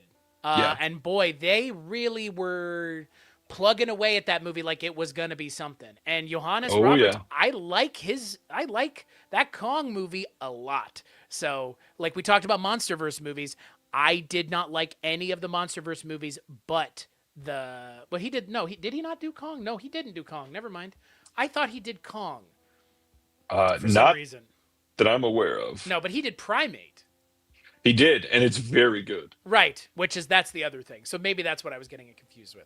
Primate I haven't seen yet. Probably won't get a chance to go see it in theaters because it's still probably out somewhere for maybe another week, maybe. Probably. It did fairly well. Yeah. Speaking of Johannes Roberts, whatever his name is, he did a part of VHS 99 that we spent some time talking about earlier. That's right. And my big one, nobody ever talks about The Strangers Pray at Night. Good movie. Better movie than people give it credit for. He also did that one. Yeah, Strangers Pray at Night is pretty good. Hey, can we say it's the only good Strangers sequel? Oh, well, there shouldn't be any other sequels, but yeah. Well, and honestly, Pray at Night shouldn't have even existed, truly. It should have been left alone. But anyways. Yeah, I agree with that sentiment 100%. Okay, so was that off of Paul W.S. Anderson, or did you say a title? I totally just blanked. No, that was off of Paul W.S. Anderson, yeah. Okay, so what is your second one? So my second one is the Super Mario Brothers movie from 1993. The original video game. I knew that was going to come up, yeah. Yeah, that movie's amazing. I think if you don't like that movie, it's probably because you've never seen it. Like, it is a technically impressive movie. The sets are pretty wild. They made a lot out of a little, even though it was a pretty big budget movie. They actually, like, the sets are wild. The fact that it has Dennis Hopper in it as King Koopa is fucked. It is wild. It's a wild movie. Like, it's one of those things where one of my favorite Disney movies, Meet the Deedles, has Robert Englund in it as a villain. Outside of makeup. No fanfare given to that this man is Freddy Krueger. Same with Dennis Hopper, one of the great actors of all time, playing Bowser. Like, yeah. And the Bob Hoskins John Leguizamo casting is out of control. Bob Hoskins was drunk and didn't know that Mario was a video game character until his son told him. Partially into filming. Like, it's completely batshit. The movie's wild. It is so visually interesting as a film, and the choices that are made are so weird. And Rocky Morton and Annabelle Jankel are just, I don't know, like, I think the movie is unfortunately kind of given short shrift. It is not the film equivalent of the Atari ET game, though I have heard it called that, and I have heard people drag it like that, but it is no failure as a film. It's not the film that came out the next year. It's not Double Dragon, okay? Like, that movie is actually not good. Like, Super Mario Brothers is a movie worth checking out, worth reassessing. If you have never seen it, just go into it knowing very little. It's not Mario. It's not really Mario, but it is. It's Mario if people who don't understand it's Mario through the lens of the people who don't understand the appeal of the character. It's a unique movie. I will say that. I don't have the history with this movie that many people have. I enjoy this movie. I definitely don't hate it, which a lot of people do, and I think that's unfair. Honestly, it's still just wild to me that this movie even exists. And it's the OG live action English video game adaptation. Yep, It that's is true. the OG. Like before 93 there are no video game adaptations, which is crazy because there are not a lot of genres that started after we were born. Like Yep. most genres have a frame of reference pre our birth in the early 90s or the 90s, late 80s. Like Mario came out in 93, 3 years after I was born. Like that's not a thing. So it's also something that, like, as a video game and video game enthusiast and gamer, I would consider myself a little bit like protective of the video game adaptation genre as a franchise, because it's something that we like. It's in direct response to the things that we love. So, Yeah. kind of feels, when they're not good, it doesn't feel like a personal attack, but it definitely doesn't feel like the right people are doing these things. So, speaking of that, what's your next one? My next one, I'm curious if you've seen this one. I actually wanted to bring up the newer one, not Angelina Jolie, but the new Tomb Raider movie. The Um, Vikander one. the Vikander one. I feel like it is something similar that we both like, which is Indiana Jones in a movie form. Basically, it's the closest thing that we've gotten to that sort of feeling. It is fun, it's adventure, it's exciting, it's well made, and Vikander's actually pretty great in it for a Tomb Raider. I like that movie a fair amount. It's got Big Dog Gogs in it as well. Yep. Yep. It's got For the the dog. multiple times he's come up tonight. Yeah. I Yeah, think yeah. it's an okay adaptation. I mean, the It Tomb doesn't have Raider to be anything games better are than weird. Yeah. It's basically just a hot woman moving in a cave, and that's good enough. So Wow, bro! I played. I actually over the weekend played. I received I buy the Humble Bundle every month, and this month's Humble Bundle games. One of them was the remastered Tomb Raider 4, 5, and 6. Oh boy, yikes! Not good. No thanks. I'm good. The tank controls were the default. I'm good. Yeah, not a Tomb Raider guy in terms of the games. I like the new games, which are just Uncharted with a woman instead of Nathan Drake. But yeah. Tomb Raider with Alicia Vikander, I saw it in theaters. I covered it on my show, the Kulturecast, back when it came out back in the day. I enjoyed it, and what a great director name, Roar Uthog. It sounds like he is a Tomb Raider himself. Yeah, Yes. yeah. I would say it's a shame that movie didn't get a sequel. And the end of that movie with Nick Frost as well set the stage for something that we never got any more of. So, yeah, actually, a good choice. Good pick. They had talked supposedly about doing a sequel for years. I think they could still go back and do it. I mean, obviously, Alicia Vikander still looks great, but it's not unheard of. I mean, we just talked about Zootopia and Zootopia 2. It's different because it's animated, I guess, and the kids are all about it. But that is a little bit longer than what we got right now. Give us Tomb Raider 2. Well, you know that there is Tomb Raider coming out, right? I did not know. Yeah, there's a Tomb Raider TV show coming out with Sophie Turner,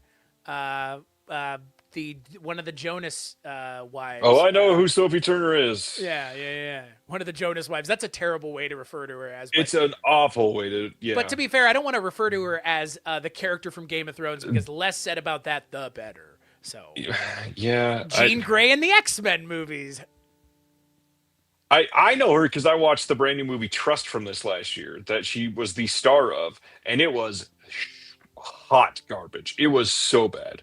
So bad. Are you talking about? I don't have a lot of I don't know. I don't have a lot of positive things because I haven't seen her in anything other than things where she wasn't great. So she looks the part. If you look at pictures of her as Laura Croft, she looks the part. That's for sure. So, but tank controls, by the way, are when you have to stop and move. You can't move. You can't turn while moving. So you have to stop and turn and then move in a straight So line. stupid. Which, by the way, Resident Evil, that was the thing with Resident Evil early on as well, was tank controls. Up until Resident Evil 4, it was tank controls all the way. So yeah, Tomb Raider. I love the late games, and I actually really like that Alicia Vikander movie. So good pick. Nice. What is next for you? So my next one is again, I mentioned, the one came out now and it didn't do a very good job at sparking joy. Silent Hill from 2006, great movie. Interesting visually, has a great cast. I think for me, Silent Hill is a weird game to adapt because Silent Hill is a very psychological horror game, and that doesn't always translate well to the screen. And I think the visuals are interesting. They break the world that they're existing within in a lot of ways.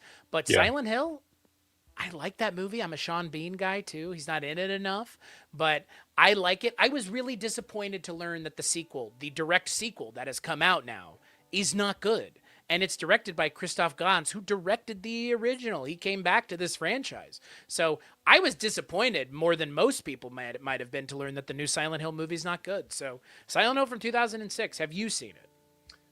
Ages ago, good movie. Not much. There's a lot to talk about Silent Hill right now, so I've been inundated with it a lot this week. Not much to add. The best thing is the visuals. That's really the hot part of that movie. It's not something that I expected to be as popular as it was. I got to be honest, but it's horror, so it takes off. Yeah, it is. And Silent Hill, Leisure Suit Larry. Wolfenstein would be a good one. I mean, It would. Yeah. All right. My next one, this is the third one, is from friend of the channel, Josh Rubin, and that is the movie Werewolves Within, which technically I don't know a damn thing about the game. I just know that this is a video game adaptation, and I think this movie is really damn fun. It is directed by Josh Rubin. It is starring Sam Richardson and Milana Weintraub. It is about a bunch of people that are stranded, or not stranded, but there's a small town called Beaverfield, I think, and they're like snowed in, and there is a new park ranger in town played by Sam Richardson, and he's this like super nice, kind person, and suddenly there's a bunch of murdering and havoc, and it is really great. It is more of like a whodunit movie than like a full-on horror movie, but it's a blast. It's a lot of fun. The acting is surprisingly decent for what it is. The story's unique, and it's a great setting, and really just, I don't know, the chemistry of the cast is perfect. So we said video game adaptations, not board games, right? Because Yes. I mean, Werewolves Within is like, it's barely a video game. It's been It's a video werewolf. game. It's werewolf in VR, which cracks me up because the movie you described is just someone made Werewolf the board game into a movie, which is funny because like that is such a interesting idea, and board game adaptations aren't a thing that even have happened enough. So it's funny that this is VR. Chris, big defender of Battleship. Remember how Rihanna was in that movie with Liam Neeson? Is Josh Duhamel in that film? I think so. Yeah. That sounds right. Yeah. What's he up to these days? I think it's funny that this is a video game that's based off of a fucking card game, a social deduction game that you play with your friends when not you're even drunk. truly a card game, but yeah. Yeah. It's barely even a game. Like it's just a social deduction thing. Yeah. I will tell you though, I love Sam Richardson with a passion. He is so funny. I know. I'm surprised that Tim from fucking Tim Robinson's not in it. Really, Yeah, 2018 was he? I think he was still doing stuff for SNL or something. Maybe. Yeah, I'm not sure. Yeah, I just love the two of them together. So yeah, always great. All right, next one for you. So my next one again, and it's we're kind of, I feel like we're staying in a certain kind of time frame here, which is more recent than not. And I mentioned the Mario movie, which does go back a ways. But, for me, I kind of mentioned 2020 as a year specific to this genre. Man, is there anything better than a return to form by Jim Carrey with Sonic the Hedgehog? Because that movie is so much fun. And Jim Carrey is so good and finally having fun again as an actor. And So this is Ryan, your fourth one, right? yeah. So my fourth one is Sonic the Hedgehog 2. Okay, so I'll talk about Sonic, and then you can talk about the sequel. The first one's amazing. I mean, Yeah. Jim Carrey is so good. He's having fun again as an actor. The initial groundswell about the design of Sonic was justified. I think the original Sonic design is exactly the kind of problem that video game movies experience for the longest time, which is the people who watch these movies don't want to see what the characters would look like from the video game. They want to see what they would look Right. like in the real world. No, we fucking don't. If you're going to make a Mario movie, make it Mario. If you're going to make it Yep. Sonic, make it fucking Sonic. Don't shy away from the fact that it's a 4-foot tall blue hedgehog. Right. Please. Like, if you're going to make a fucking movie about it, lean into it for God's sake. So Yep. the fact that they were like, and let's get one of the great comedic actors of all time to be in the film and just let him do his thing Ham it finally up. for the first time in a decade. I adore the Sonic the Hedgehog movie, the first one. It is a testament to what happens when you actually listen to the fans, and the fans have their hearts in the right place. Because there are Snyder cut stories out the wazoo. The Sonic the Hedgehog people were not doing that. They had a very good argument against why Sonic didn't need to look like that, and the studio listened, and the film is better for it. Yeah. And again, like I said, Jim Carrey's great, James Marsden's great, and the story is fun because you take Sonic and you bring him into our world, so he's the fish out of water, and it totally works. It actually 100% totally works. So I'm curious to hear your thoughts on the second one, but what did you think of the first one? I think it's great. I think the story's well done. I think all the characters are interesting. I think it's a funny way to adapt this, and I think Jim Carrey is the best thing about this movie. That and Ben Schwartz, great voice actor, and Yeah. just perfect choice for this. But really, the reason I chose the second one is because I love all of that, and just adding in Tails with the voice of Idris Elba is just a wonderful choice. I thought it was really well done. It's a fun villain. It's exciting. It is electric on screen. Honestly, the Sonic franchise has not missed yet. All three are pretty great. Well, and I was going to say, I mean, your love of the second one is understood. Have you watched the TV show based on Knuckles? With Not Idris yet. Elba? No. Okay. Because, like, that is then the further extension of that second movie. Like, I love that second movie because of Knuckles. I think it's really fun that they did not do the Chris Pratt thing with the second movie, and technically the first movie, which is they didn't recast. They didn't recast Tails. Right. Tails is played by Colleen O'Shaughnessy, who is the woman that did the voice for the video game. Like, Right. and I love that because, the Charles Martinet of it all was something that I know a lot of people had a lot of problems with, myself included. And look, Chris Pratt, neither here nor there as an actor, he's fine as Mario. But Colleen O'Shaughnessy as Tails was such a smart move to leave her in there as the kind of grounding force of the trio from recasting two of the three voices, because Knuckles and Sonic are not the character voices from anything other than these movies. So It is true. and Jim Carrey in the second movie with that mustache, Yeah. he looks like Robotnik in the second movie. I'll give you that. Like, that's where he looks like Robotnik. For He real. leans So, into it for sure. Yeah. What a right. wild franchise that's been successful. Like, that true. saw it through to the end. 3 movies, and they were all successful, and they've all made money. Like, great. I'm glad. I'm And they're really much am. so that they're working on a fourth one. Are they? Yeah. Oh yeah. Oh my God! Of course. Wow. You got it. Okay. It's printing money. Of course they are. Yeah, it is. Yeah, it is. It literally is. Yeah, it sure is printing money. All right. What is your last one then? This is where I knuckleball it. Doom from 2005. I could have said the other video game movie that came out that year, Uwe Boll's Alone in the Dark, starring Christian Slater and Tara Reid. Well, I'm choosing both House of the Dead for the No, you last. are I'm just kidding. No. not. No, you are not. All right, tell us about Doom, Doom because is a great movie. It is. It's fun, okay? It's Carl Urban, it's The Rock, it's Rosamund Pike. I mean, Carl Urban is not bad in anything he's ever been in. The Rock, not so much. But Carl Urban's so much fun, and he's the main character yeah, of the movie. Like, it's not a Rock movie, it's a Carl Urban movie. So that's it's true. why I resonate with it. And I'm a huge Doom guy. I played Doom a lot growing up. That's something that my dad and I played when I was a kid on the computer. So I have a lot of love for first person shooters, and I have a lot of love for Doom. And yeah, it's maybe not the best movie, but it's fun, it's dumb, it's big and loud, and it's exactly what a Doom movie needs to be, in my opinion. Like, Right.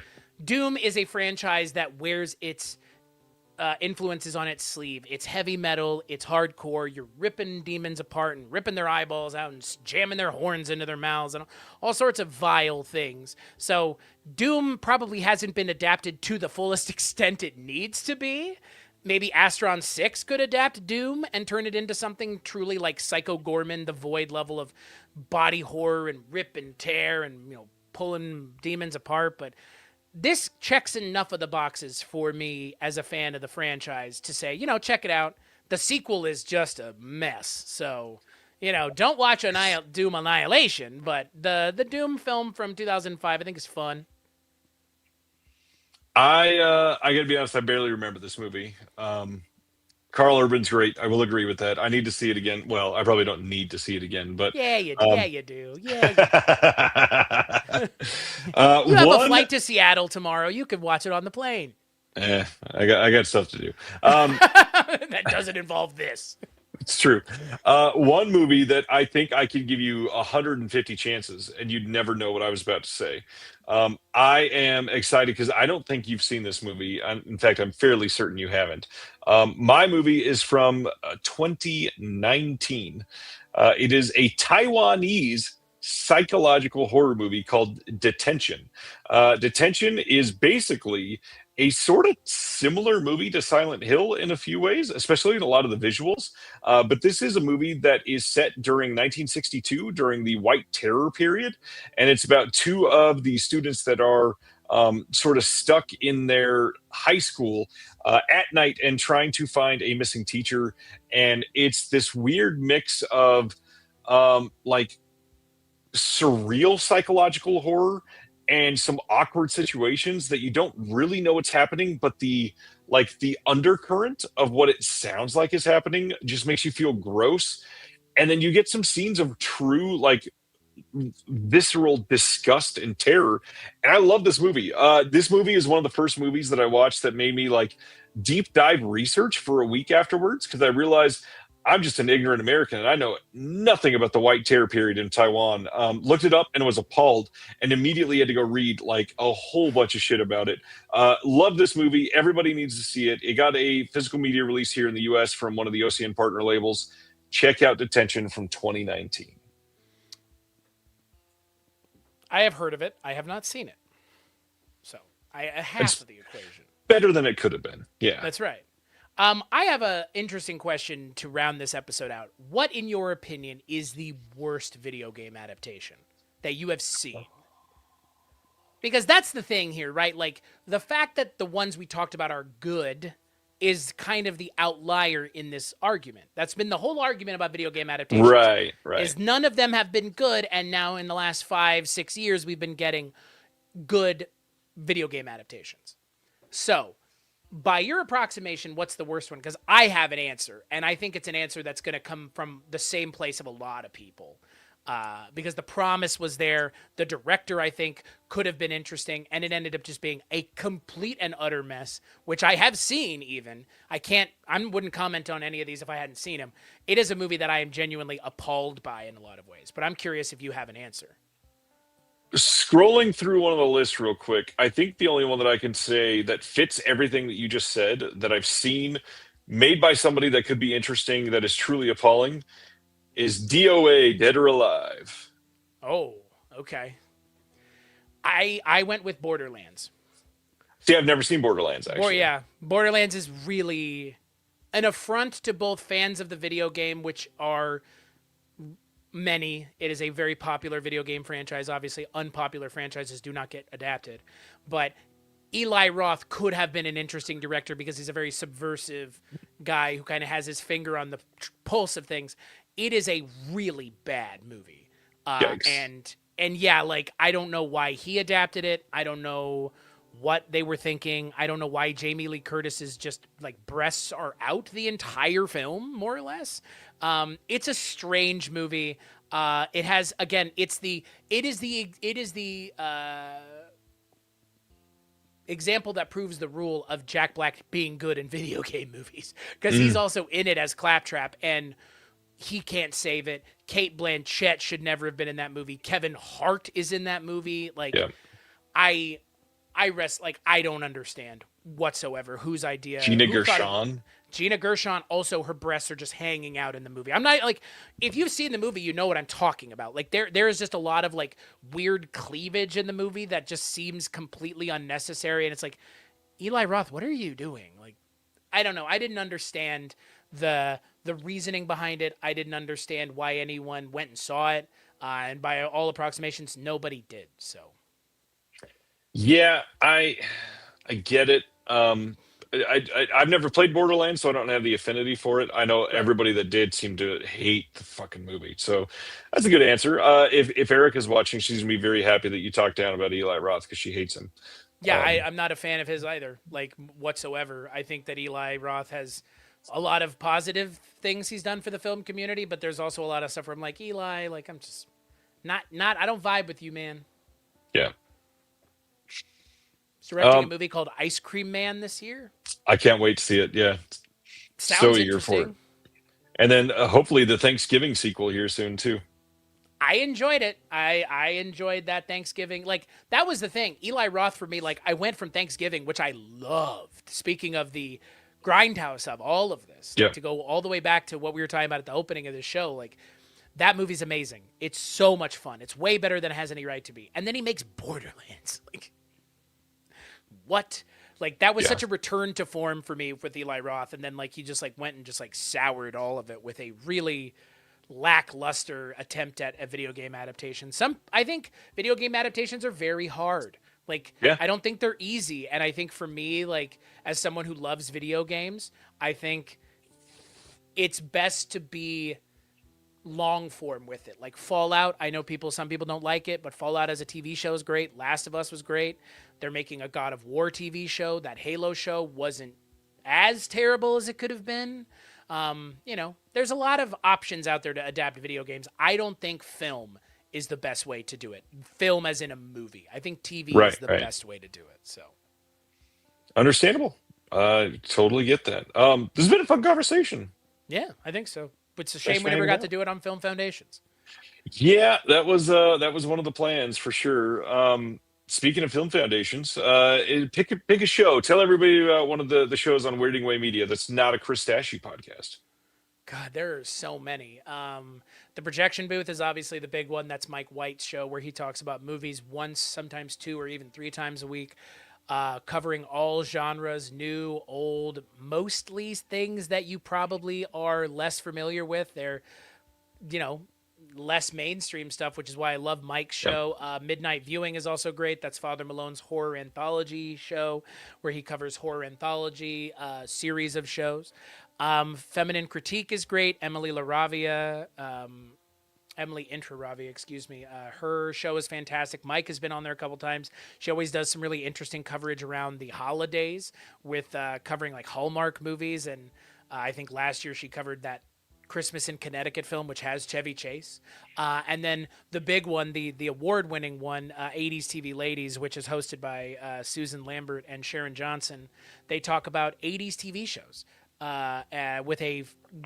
with a primarily feminine or female cast from a feminine perspective.